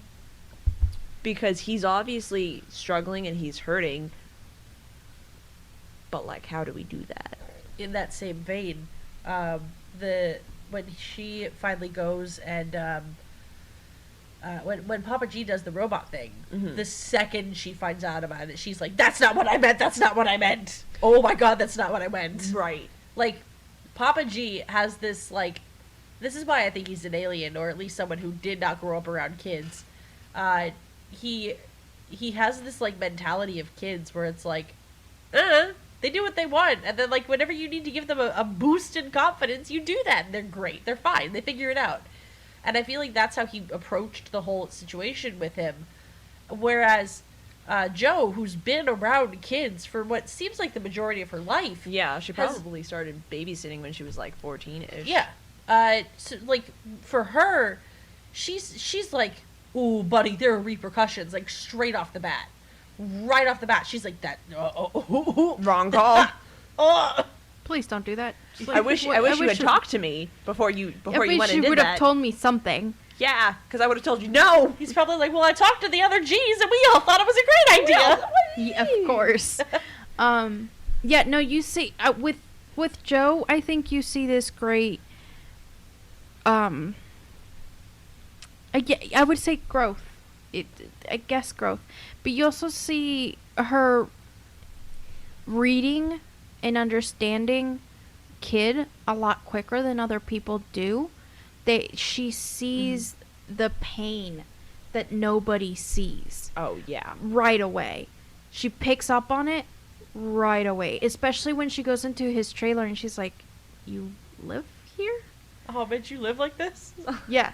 And he's like, "Isn't it great?" And she went, "He's He's not being supervised at all." Exactly.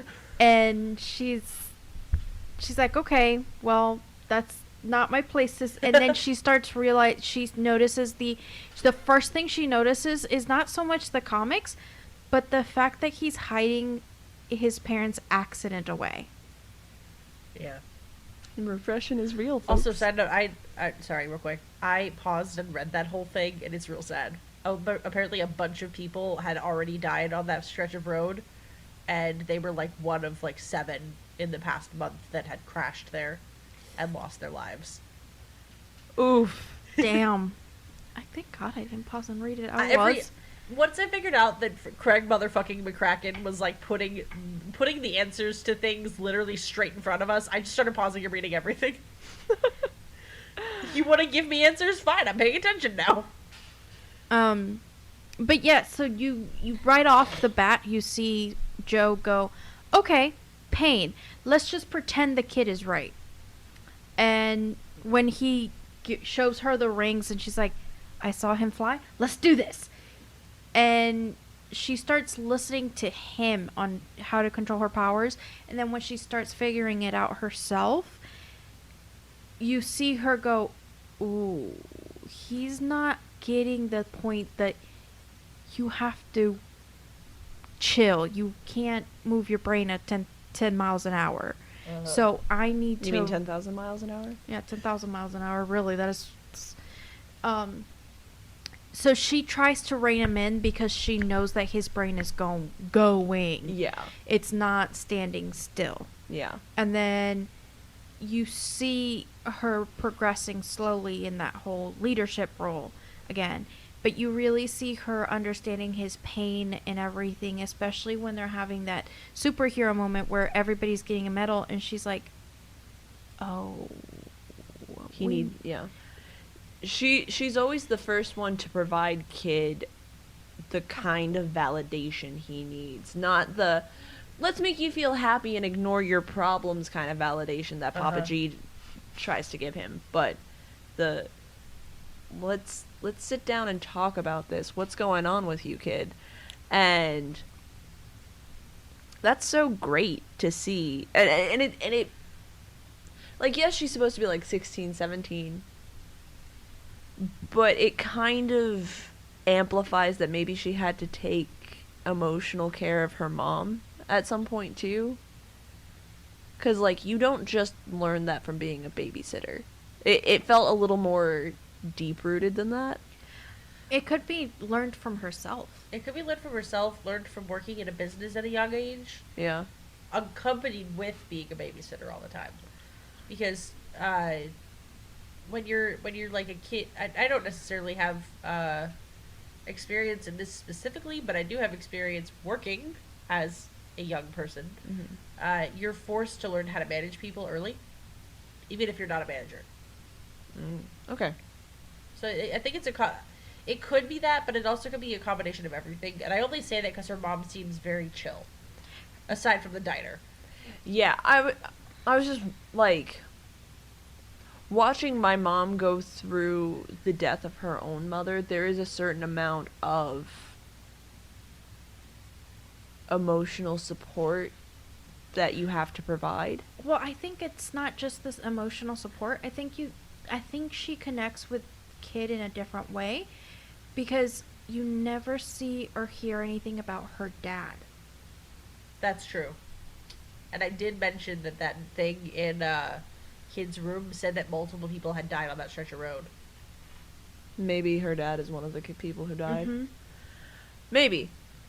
Because it also makes you feel like they had just recently resettled at the diner. Like they had to move due to unseen circumstances. Maybe. I don't know if they necessarily moved, but I do agree that they did have this kind of weird vibe as far as the family unit. Because, like, it didn't feel complete, but on purpose. Yeah. Yeah. Not like they just forgot a character. It felt like they, as characters, were avoiding the topic. Yeah, or relearning how to go about their daily lives. So, yeah. Not in like a open wound kind of way, but in a like we're moving on kind of way. Yeah, and it could be the loss of her grandmother, but I think it's also the loss of her father. It didn't feel like the loss of her grandmother necessarily, like because I don't know, the loss of the grandmother felt older. Yes. So like maybe when Joe was younger, like 10, maybe kids age, but Moving off Joe for a hot second, can we talk about the star of the show? The absolute apple of my eye. The best character, arguably. Tuna sandwich? Oh, of course it's Tuna Sandwich. I fucking love Tuna Sandwich. Let's go into it. That funky little cat. Little cat. I was not ready for him to be a main character. I was not ready for him to get powers. I was not ready for him to be the brains of the operation without being able to speak to anyone. And then I wasn't ready for him to gain sentience and the ability to communicate. He wasn't ready to gain sentience. The moment he gets his voice, he's like, "Oh, is this what I sound?" And it's this deep, timbery, like rumbly Southern country drawl. No, I can't do it, especially with my nose like this. Is this what I sound like? That's close. Yeah. And I'm like, that's my funky little cat right there. Also, the one quick thing I want to note on this, I feel like he was a completely normal cat until he got that stone. Yes. Because the one thing, he has like a whole come to Jesus moment about how he feels about Kid because of a flashback with the stone and determining whether or not to go chase them. Which, side note, cats do not typically leave like I think it's 2 mile radius. Mm-hmm. That's their turf. They don't leave that area in the wild. Like, they don't stray. So if your cat is willing to follow you outside of their 2 mile area, that means they love you. And the fact that he has that flashback about himself in the box, and then he has that little moment of the tear dropping down his face, and is like, okay, fine, Kid, I'm gonna fucking chase after you, I'm gonna fix this. And he does that shit pretty successfully, and then proceeds to kind of get more and more of like an autonomy about him. Mm-hmm. His communication style starts to transform from cat to someone with a sense of self. Mm-hmm. Like, the more we see of him throughout that episode, Yeah. like he's imagining the death of another being, and that's not something that animals do in the wild. Like, animals do not typically have. I love that they put these little tidbits in to like show that he is not only like he is developing as a character without words. Yeah. Yeah, he goes from this fat old like Lazy house cat at a diner, and you know you see the guests, specifically Kid, feeding him, and he's all like, "I'm a good kitty," and then the stone gets attached to him, and like you said, there's these subtle character moments with no words, and that's just on story writing, my guy. It led perfectly into him learning. It led perfectly into him being able to communicate with the other characters. Yes. Yeah, It was because- not jarring. It was fluid. Yeah, because you see it especially in that episode when they're like, the feds are like, the sandwich is missing, and the guy's like, "What the fuck are you talking about?" The tuna sandwich, and they're all looking at like, "What the fuck are you talking about?" And then he's like, the girl's like, "The cat," and I just love the other soldier going, "What's a cat gonna do?" And out of nowhere, you see this fucking cat go, and like a bat out of hell starts clawing the fuck out of this guy's face, and he's like, "What?" And no one helps him. Also, the way that he bats at people's shoes when he's angry at them is the cutest Yes. shit. He doesn't. It's like he doesn't go for the face. He doesn't go for. He hisses and then goes and leaves. I need your attention. No, it's he doesn't like angry at them. Yeah. Yes. It's not intention. It's how fucking dare you being in my way. "Yes." And like, everyone makes such a point that it's not the way he normally acts. They're like, "Whoa, buddy," and he's like, and then the way he like gets their attention when he's like, "I need you to pay attention. I need you to pay attention to me," and like starts like gently, like insistently either patting at their shoe specifically or their leg, and he's like, "Pat, pat, pat, pat, pat, pat, pat, pat, pat, pat, pat, I need you," and they're like, "Tuna fish? What the fuck? Yes. Tuna?" Also, his interactions with Chuck. Fucking priceless. Fucking priceless. He gets that voice box and cannot shut up. And Chuck is just like putting up with it. Like, yeah. Ugh. And I love how like after letting him put up after putting up with his like talking for like a whole day straight, Tuna is just like, "Yeah, you're my family now. There's no going back. I've adopted you." Yeah. And Chuck's like, alright, I guess. Can you tell me what that means first? I'm fine with it, but like what is? Yes. What is found family? I only know soldier. Hello? Yes. I don't know. I really enjoyed how once he develops a voice, he's like nonstop talk. This deep, soulful voice coming out of this itty bitty well, not itty bitty, but like this cat. This little chunk. this little chunk of a man. And everyone like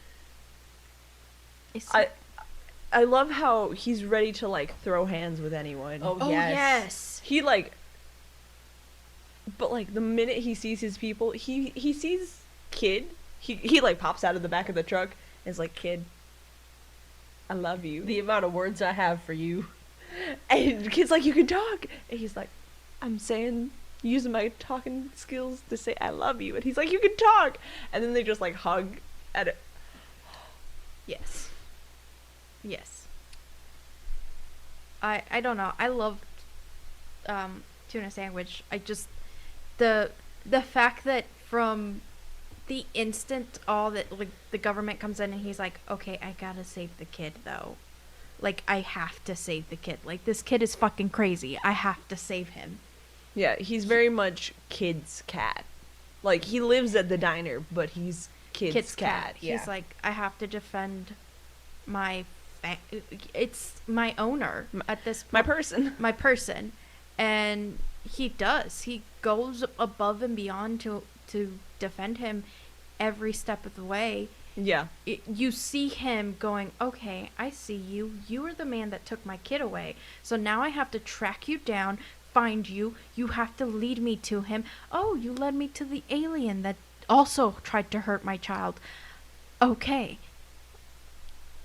Can I diverge? Uh-huh. Speaking of the alien, I love from the minute he starts to get his redemption arc, everyone is absolutely willing to throw hands with him. Like, Rosa sees they all get separated and are being observed and held hostage, but like at their homes. And they go to acquire Rosa first because they figure she'd be the easiest. Rosa sees, she's like, oh, Fat Cat, hello, how are you? He speaks. And he's like, oh, you speak? She screams and she goes, Cállate, Rosa. Fucking priceless. Calmate. I'm sorry, Calmate. I said stop, didn't I? Yeah. Damn it. At least I spoke Spanish. Yes. And he's like, that's don't worry about that right now. I've got news for you. And then Chuck comes in and she's like, ah! And it's like beats him down into the floor. But Chuck takes it. He doesn't like try to fight back. He understands that this is the appropriate reaction to someone who has been functionally malicious towards the entire team for the majority of the series. Mm-hmm.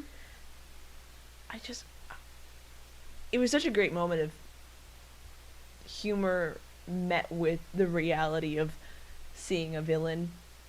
Villain, quote, air quotes. Chuck is such a funky little dude, though. Go ahead. I agree with you. He's such a Hold on, I'm gonna get it closer. He's such a shuffle. He's such an ow.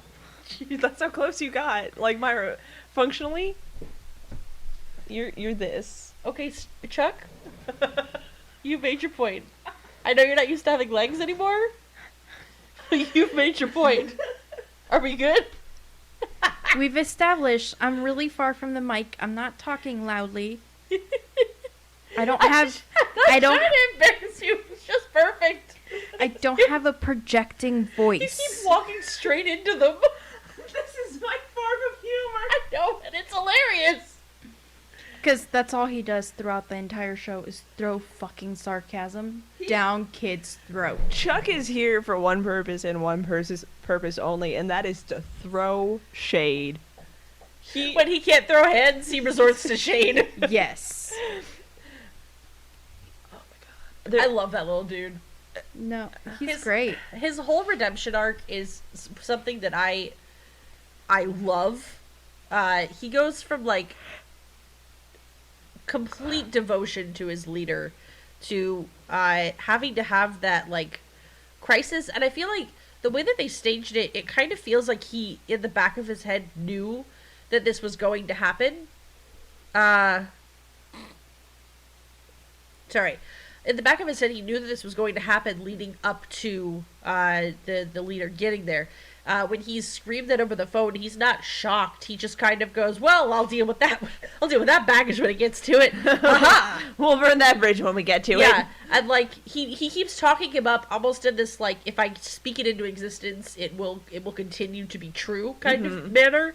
And when the great leader finally gets here, and he's like trying to come with him to go home, and he gets long lived the king off the platform. He doesn't go through the 5 stages of grief like you think he would. Mm-hmm. Like he's just kind of left in this. He doesn't come out of it like shell shocked. He almost gets this like resignation. Taking my words. I'm just kidding. But no, he does. He has this like level of resignation of like, well, I should have seen that coming a mile away, but part of me is still sad. Yeah. And like, I love how when he's in the little thing getting questioned, he gets asked one question and he's like, "Oh, bitch, let me just tell you my whole life story. Let me monologue." And it's not even like a villain monologue. It's literally just like a hi, hello, let me trauma dump on you. I have words and no one will listen. All by myself. And the poor biker guy is like, "Bitch, I ain't here for you. I'm here for your friends. Who are they?" And he's like, "Oh, I'm sorry. I have what now?" My friends left. My friends left me. I ain't got friends. They disappoint me. The great leader will come back eventually, right? No, he does not say that. He's like, I got shit. I'm just on this fucking rock. He's like, fuck the great leader. He literally starts going like, when your whole life up to now has just been one lie based on something alien. A cult, yeah. And yeah.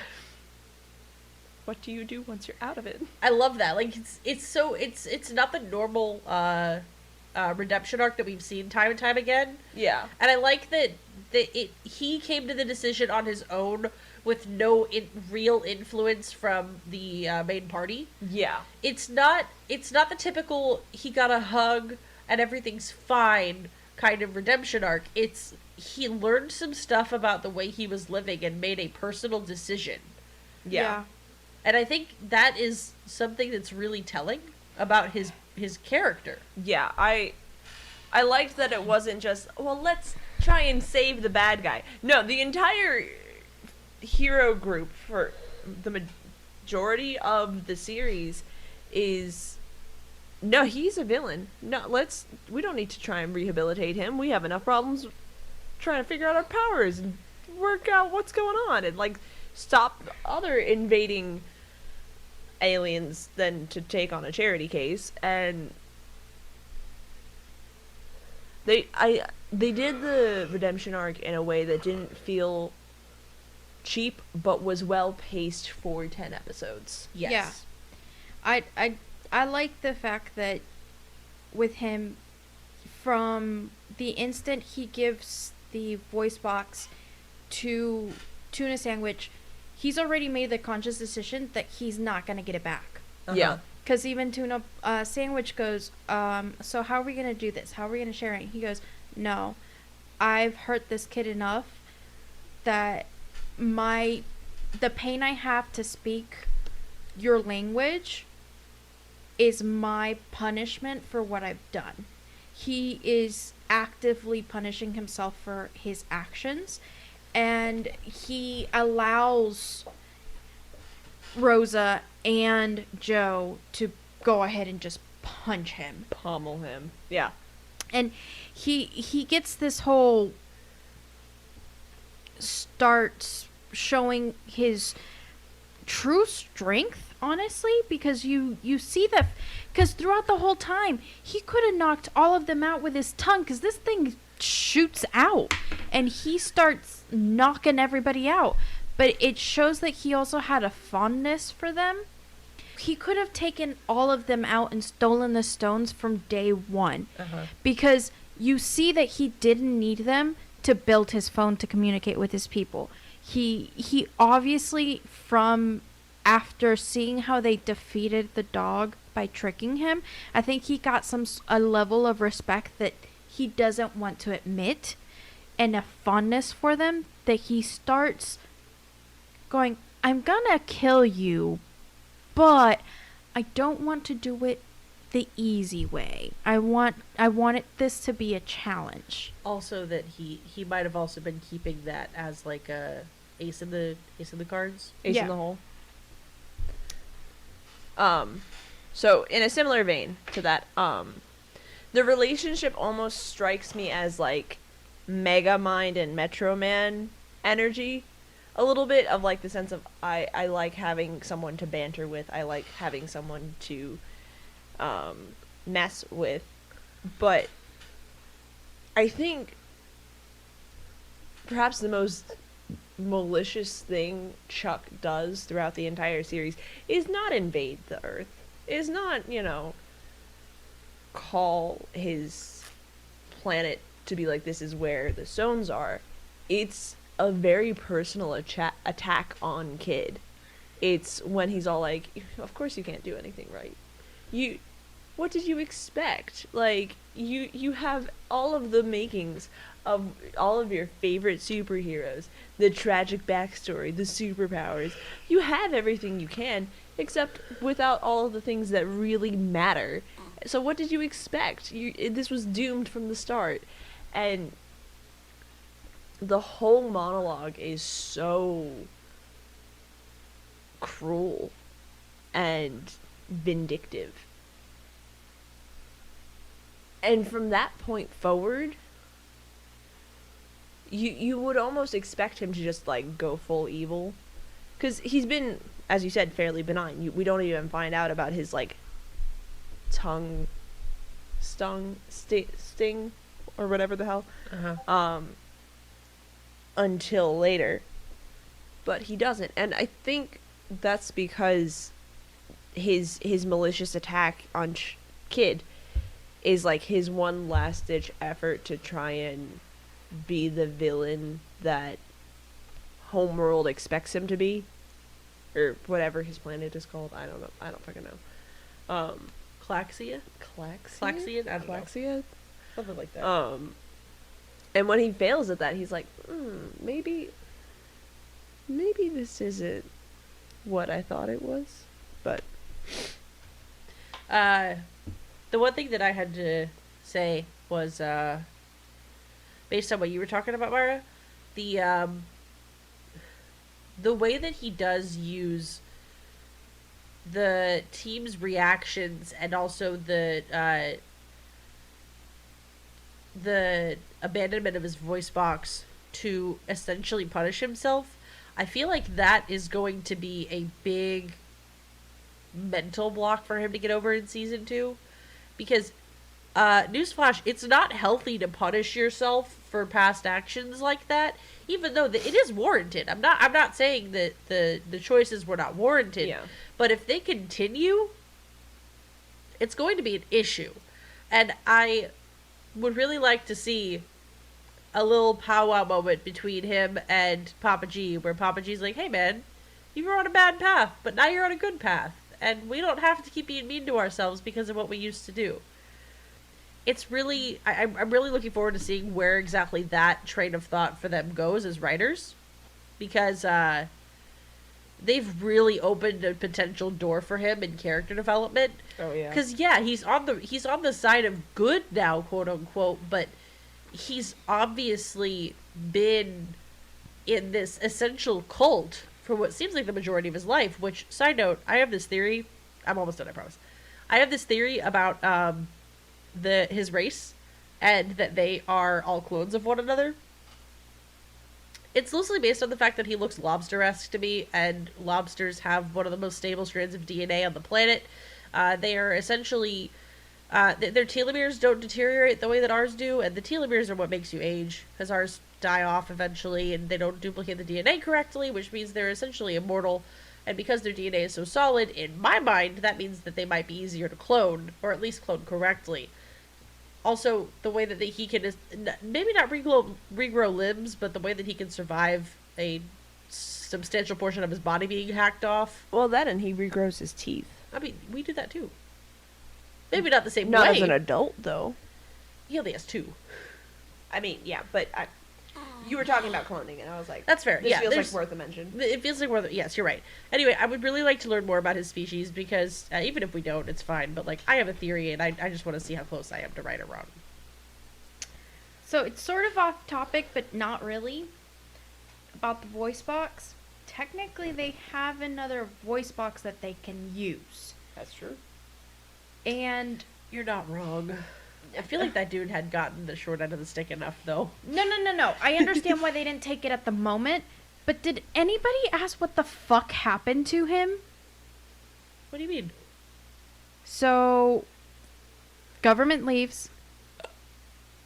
You have the big alien party. Mm-hmm. In all of the pictures of that they took together and that they're all leaving and going, bye, we're going home, he's nowhere to be seen. Which guy? The little truck driver dude. The delivery man. Watch him be the bad guy. for next season. Because, I mean, he explicitly states how he wants revenge on Chuck. Uh-huh. And then Tuna fucks his shit up. And Tuna is now implicitly tied with the team.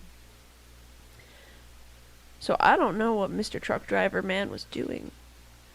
Is doing. His murder podcast got interrupted. Or history podcast. His history podcast got interrupted. You have this look on your face and it's kind of scaring me. Go ahead. A crackpot theory just hit me. Okay. Let's just say. Hypothetical, because obviously we don't see him in the 6 months later, so he gets off the planet. Uh-huh. All of the sudden, we have someone come back and go, the destroyer of planets has come back and destroyed more stuff. That's literally what happened, though. Yeah, no. Listen. I'm listening. Listen, Linda. So, what if he is I knew you were gonna fucking say that. the destroyer of planets? Because he had the stones to begin with. He's saying he was delivering them, but obviously there was a reason that the destroyer of planet is destroying these planets. I don't want to believe you, but I don't have a counter theory, so we're gonna have to let it stand. See, I'm going to play devil's advocate. The way he was written, the way he was, well, actually, I might have talked myself out of it. I was gonna say, the way he was written, he was like, he just wants to get home to see his, little girl's birthday party and have her smile. And most of the time, don't blink at me like that, I will kick you underneath this table. Uh-huh. Most of the time we see villains written as these cold, like, uncaring, whatever. All I care about is power. However, this show has been about subverting expectations and subverting tropes. So it's possible, but I don't think he would have used the phrase delivering. Also, he said working class. I would also really like to see him turn into like a My Cabbages kind of character where he keeps getting fucked over. That too. I mean, he could definitely. But the reason I say this is because we've seen in other shows that you can expect unexpected. You can expect the unexpected anywhere. That's fair. And yeah, he could be delivering them to something more like a machine or something that he's using. It could have been a cover. I will give you that. It totally could have been a cover. Could be a cover. Just here's my one gripe about it. Are you telling me the Destroyer of Worlds is being stopped by a shitty garage? Because that's an issue. Well, he didn't have anything. No. We see the Death Star is... hear me out. You called it a Death Star and I'm laughing. Go ahead. I mean, no, and the reason I'm bringing this up is like... something can destroy something. It doesn't necessarily mean to be... He's not Thanos, is what I'm trying to say. No, I guess what I mean is if he's the Destroyer of Worlds, it seems like he should have something on his person. And he wasn't in like a lab coat or something. He was still in his uniform.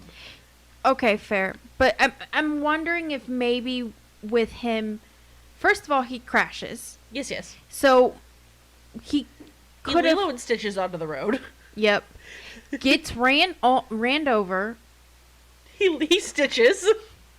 And then gets put into a shitty garage. But I don't think he was in the shitty garage to begin with. I think they moved him there after they moved all the equipment in. Mayhaps. Okay, here's a theory. We know I'm gonna jump into the last thing we wanted to talk about.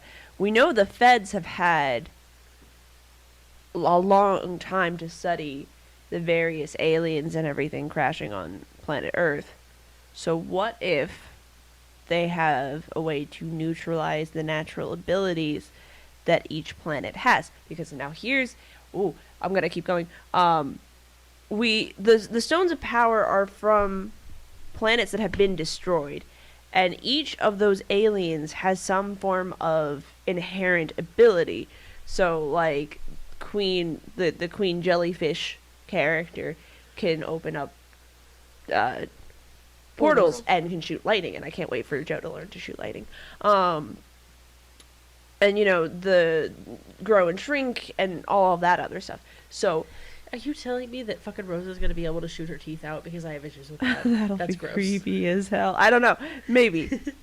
Maybe. Baby teeth. Anyway. That just got scary. So I have a theory that all of these aliens have some form of inherent ability. And maybe they're not all as cool as the 13 that have been destroyed. Well, we don't know what the other 8 are. No, 13. There are 13 more. There's 13 more. No. I think there's 13 total. I thought there were 13 I total. thought that she said that you needed the 13 other stones. No. I think she said with the power of the 13. Okay, fine, whatever. And so maybe he is from one of those 13. Who knows? But I'm willing to bet that they each have their power. A power of some kind. I'm going to go back to your U.S. military thing real quick. Because this takes place in the U.S. I think. No, we know it's in the U.S. because of the fucking belt buckle. Thank you, that's fine. We know. Okay, so it's the U.S. government. We're just going to fucking admit what it is real quick. It's the U.S. government. I don't want to give them enough rights into saying that they have the technology to neutralize aliens. Because I don't like them. That's not a good reason. You know what's also not a good reason? What? Killing aliens because I said so. That's something the U.S. would 100% do. I'm aware. Area 51. Which is why I'm also saying I don't want to give them the brain cells for this. Also, kid weaponized those fucking rocks by super gluing a nut to a bolt? Nut or bolt? Which one was it? Nut. Bolts are elongated. My bad. I'm sorry. My brain is not on today. By super gluing them to a thing and putting his finger through it. Okay, we're not going to talk about how many cuts he should have gotten by that just from like an existing, but they didn't need all those big fancy suits. But they're out of a budget. They're out of a budget. They didn't need a fancy headquarters. They have no more money to dump and fucking what. Maybe we should study what the fucking aliens made of. It's too late. You lost your budget. I'm so angry. I just don't think they have the brain cells for it. Also, the government guys' big show of big guns of like, look at me and my like technology prowess was 3 semi-trucks super glued together. Oh my god. That he was going to run into someone with. That was his big plan. His big U.S. government-funded plan was let me take 3 semis, super glue them together into one mega semi, and then hit a child! Yeah, that was, I don't want to say that he or any of his associates have the brain cells to rub together. Their brains are smooth. I can't give them the rights to figure out, hey, maybe we should, like, neutralize the alien. I can't. Also, the little fluffy alien totally could have snuck through the bars of their cage. I think he was just sad and didn't. Yep. Oh, yeah. God, I would love he's so cute. I can't. They have negative rights. However, I would like to mention this about the military in the show. Like, taking out the fact that they let this weird dude with a USA buckle who is, grossly literally incompetent. anti-alien, which is a whole thing we could get into, run the show. I really do like that they put a lot of diversity in the actual soldiers themselves. Oh, yeah. And not just in the Earth Enforcement Force, which, side note, the fact that they gave the girls skirts still pisses me off a little bit, but we're going to leave it where it is, because they were at least decent skirts, I guess. They played a Power Ranger move. Basically, yeah. I don't like it, but here we are. I do, however, like that in the Army, they had a good mix of everyone. There were people with melanin. There were people without melanin. There were females. There were female-presenting people. There were male-presenting people. Granted, they all had the same kind of body structure, but after going through basic training and stuff, I would assume that's kind of what happens. I really appreciated that they actually put a lot of diversity behind that. And even in the truck when they're walking through, like, where the data and stuff is, we see a diversity of people. Yeah. We see a bunch of different kinds of people working these things, and it's not just the same dude copy-pasted over 6 times with different hair colors. Yeah, we see at least 4 distinctive silhouettes and like, individuals. Yeah. Which is amazing. Anything else to add about the cover book? No, the fucking Trumper of a man. True. It's true. Really gets used to exemplify the whole anti-immigration. What? Anti-immigration. Well, A, anti-immigration, but like B, with the whole one of the major like catchphrase themes or morals of the show is evil is just someone with a hurting heart that you don't understand yet. And like you just need to extend them a hand, like a kind, warm hand. And he smacks it away. And kids like, you just need a hand. Here you go. Here's my hand. And he's like, yeah, you think I would shake hands with you, you dingus? And the kid's like, all right, well, fine, bye. But it really shows how with the whole too many thoughts all over the place. One of Kid's major like catchphrases, maybe not catchphrases, but like things, one of his moral cores is being a hero is about extending a hand and not forming a fist. And we see that from the get. And once they lose the stones, we see how very quickly people without a good moral core are more likely to form a fist rather than extend a hand. And I think it's really neat how, even though he goes through this whole ass crisis of like, I'm worthless and I don't know what I'm doing and like I can't seem to do anything right, but then he's all like, it's okay, we're all still learning, we're all learning together, and that's okay. And it was a nice way to round out the show, especially for one of the final episodes. Yep. All right. Anything else to add? I just wanted to talk about 2 differences in Kid. Being that he's the only one in the show that's managed to control all the stones together at the same time. Oh shit, I forgot about this entirely. I'm so sorry. There's so much in the show. There's only 10 episodes, but there's so much in the show. Yeah, and I think it's interesting because the first time you see him actually use the stones all together,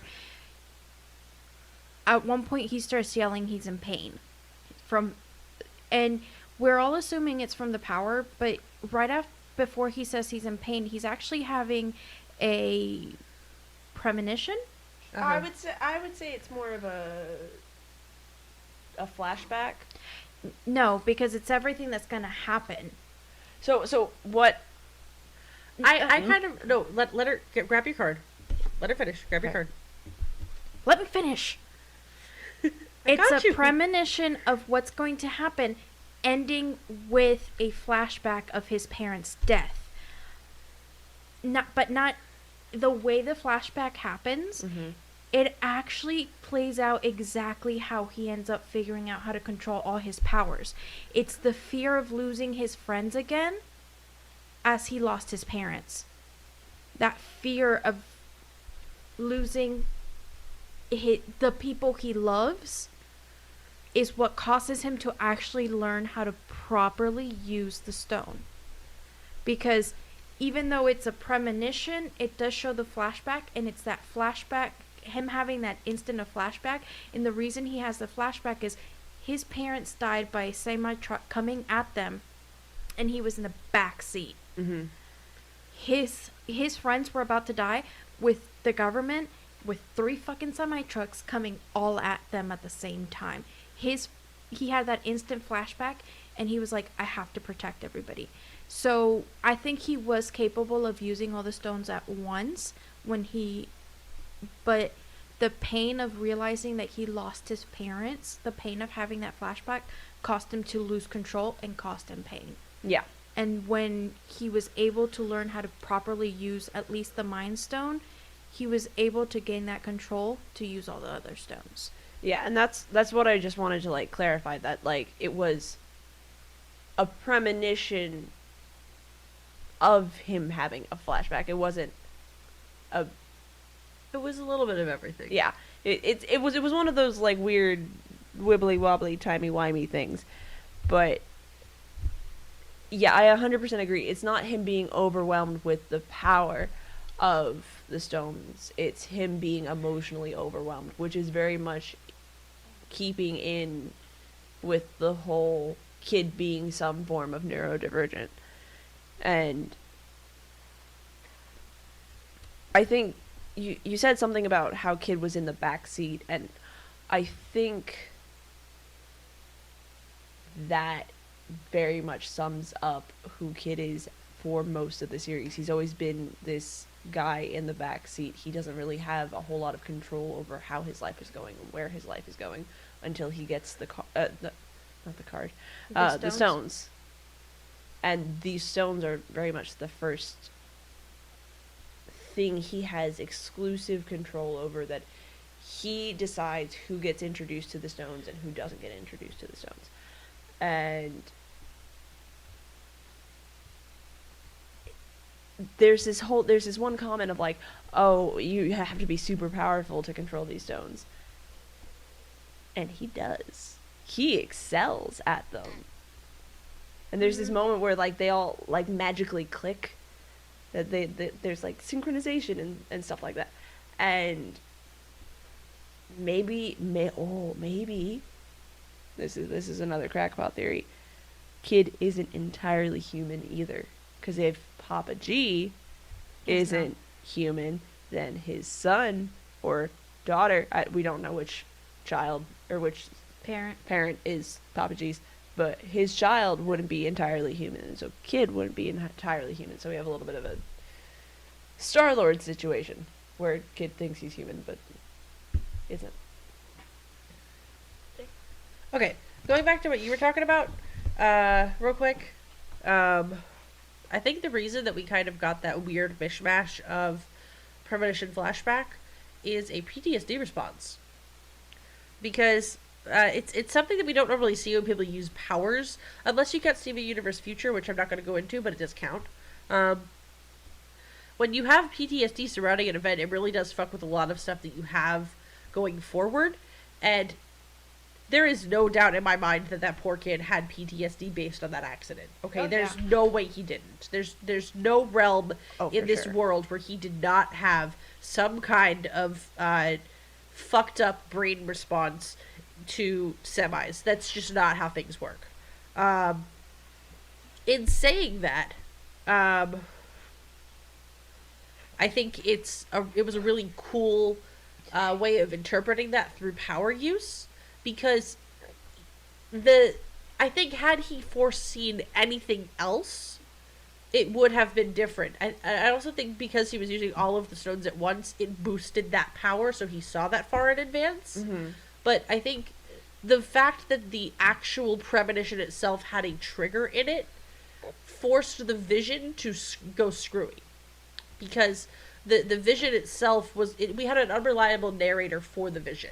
Yeah, I think the vision was just flat out what it was supposed to be, but the way that Kid interpreted it, therefore the way we saw it through his eyes, was very panic based, very triggering. It was a fear response. It was a mesh of what he knew as reality and what he was feeling because of that. And I think that's so interesting how your mental state can screw with the stones. It makes them feel a lot more organic, fragile and organic. Yeah, they're not these infallible objects that can only do amazing, cool things. They respond to you as an individual,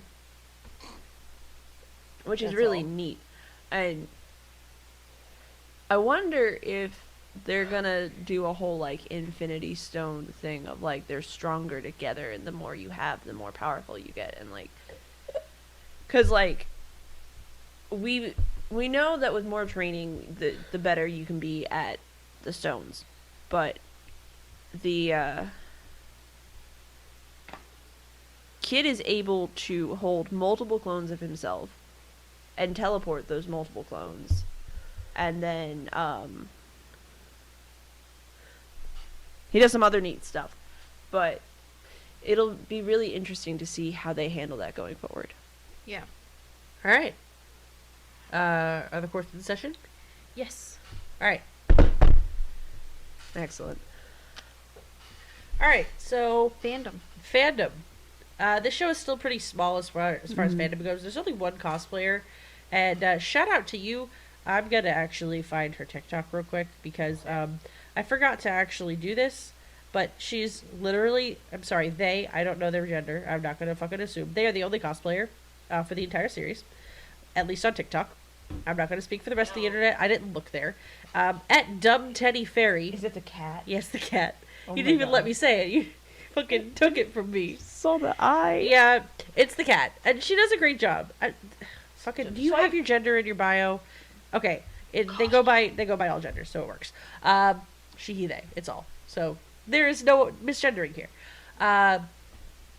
They cosplay the cat. They do a really good job. I've looked at most of their videos just because there are no other cosplays, and I like to tunnel into shit when I get into it. That's it. There's only one cosplayer so far, but there's a lot of art out there. I saw a lot of activity on like Twitter, especially a lot of people drawing stuff, a lot of people posting stuff. There is already a community on AO3 as well. There's only like 15 fics so far, but this literally got posted this time last month as of recording. So the fact that they already have the basis of a fandom is pretty substantial. And then you realize who the creator is, and this is going to blow up eventually. Like, whether it be on Season 2, Season 3, it's going to garner big respect as the show goes on, so long as they don't do anything stupid, which, so far, they've not really done. Some warnings for the fandom. There is some unsavory art out there already.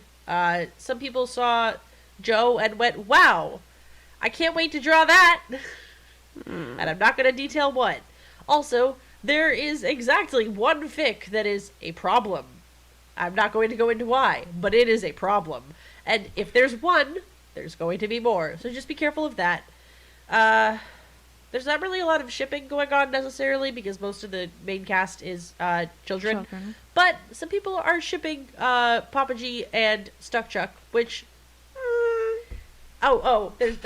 There's this thing that I wanted to read off. It seems like it's a lot more wholesome. The drawings that I've seen are saying that like the art that I've seen in support of it is mostly saying that Papa G has Ace Trans vibes, and that Stuck Chuck is just this little funky alien that doesn't know what affection is. It's much more wholesome than it originally sounds like. Okay, I was like, I don't. Please, God. Okay, this one fic. I'm not gonna call out the author, but. It is a Stuck Chuck Papa G fic. These are two actual tags on the fic. Oh no. It is not safe for work. Just clinical and awkward, but also sexy. With like 6 question marks. It made me laugh so hard when I read it. I was like, what the fuck? The premise was basically Papa G comes home with new legs for Chuck, and Chuck is like, I don't fucking want those. I don't know what other discourse is in this fic, but the tags had me dying. Aside from that, overall, I'm going to give this fandom so far. This is a midterm grade for me. They don't have enough right now to do like a full on. Yeah, they're very much baby. Yeah, but because of the already vaguely problematic things that we have, I'm going to have to give them like a B-. Yes. At maximum. There's definitely room for growth. There's definitely room for development. I don't see these subsects taking over, but the fact that they already exist is a little concerning. I would like to see Joe with an alien girlfriend. That would be pretty cool. I think that would be funky. That would be really funky. But that's what I have for fandom. There's nothing super like out there yet. There's some really bomb-ass art, but nothing like Static Shock, where they had already made like a whole fan film about it or anything. But yeah, that's all I got. B-. Watch yourself. I'm surprised they're not shipping like some of the background characters, like the regulars in the diner. Some of them are actually married. Yeah. You can't really ship them. Are they? Yeah. Yep. Did I miss that? Yeah. Yeah. Oh, oops.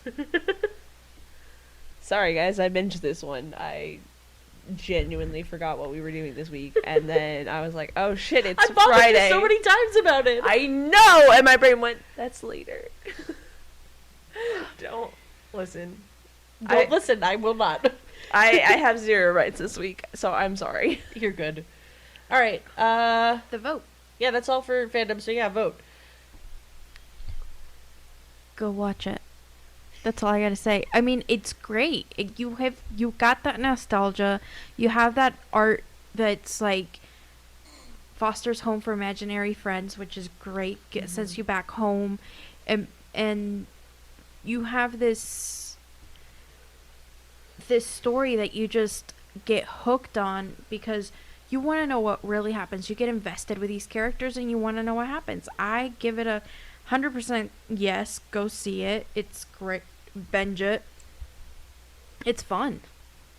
Yeah, I would definitely give this a yes. It's light. It's fun. The art style is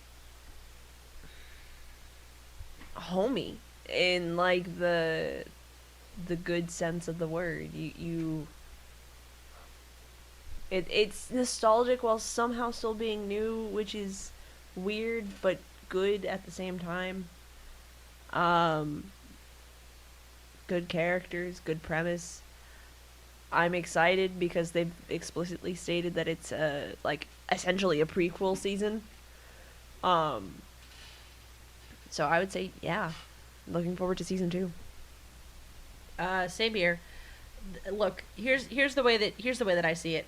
If you're not gonna watch for the main characters because you think he's annoying, that's fine, whatever. If you're not gonna watch because you think the overall premise is dumb, that's fine, whatever. If you're not gonna watch because you don't like the fact that it's not gonna be just one season and it's over, that's fine, whatever. There's a cat with precognition who loves his owner to the point he's willing to sacrifice his own life for him, who can then talk. If I cannot persuade you with a loving talking cat, this show cannot be for you.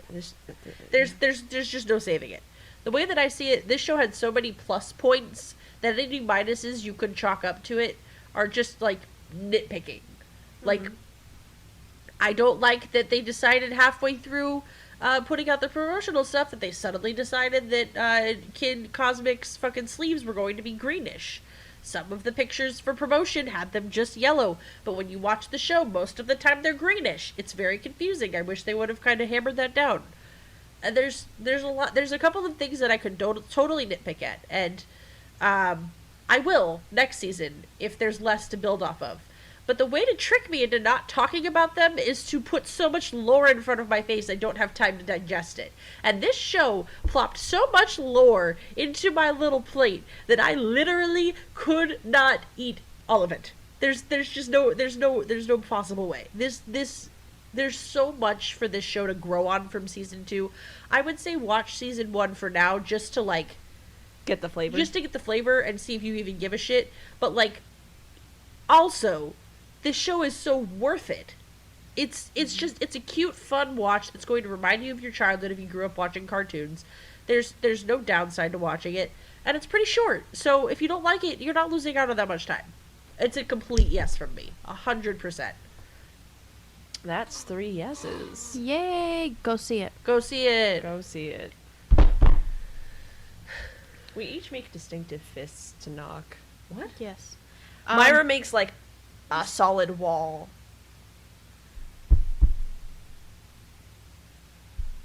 You just make a fist wrong. No, that's how I knock. If you punch someone like that, that's how you break No, your thumb. that's...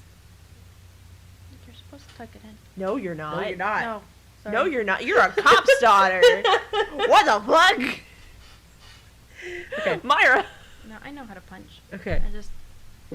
I do. Anyway. Not talking about punching anymore. Please make sure to like, follow, share, and subscribe, and all that other shit that YouTubers say all the time. Punch that like button. I don't even know if we have a like button. We do. WSIWT. We have a follow us button. Punch that follow button into the stars. Follow us at wsiwtpodcast Podcast and a lot of other shit. It might not always say podcast. It might not always say wsiwt, but it's going to be some combination of both. The correct ones are in the show notes. Please look down. We post stuff sometimes. We post stuff sometimes when mental health doesn't sneak up on Yeah, us. when mental health is on peak, we post a lot. When it's not, we do exist still on the podcast. So if you miss us, you could come listen to us here. Yay. Woo! All right. That's all we got. Thanks for joining us. We've had our snacks. We've said our facts. We've told you if you should watch that.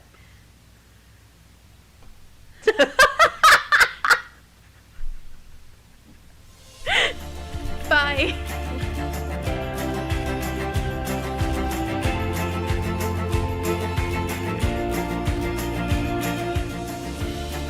Leave a book in her general direction again, and you will learn in the worst of ways that I have some hard spots too.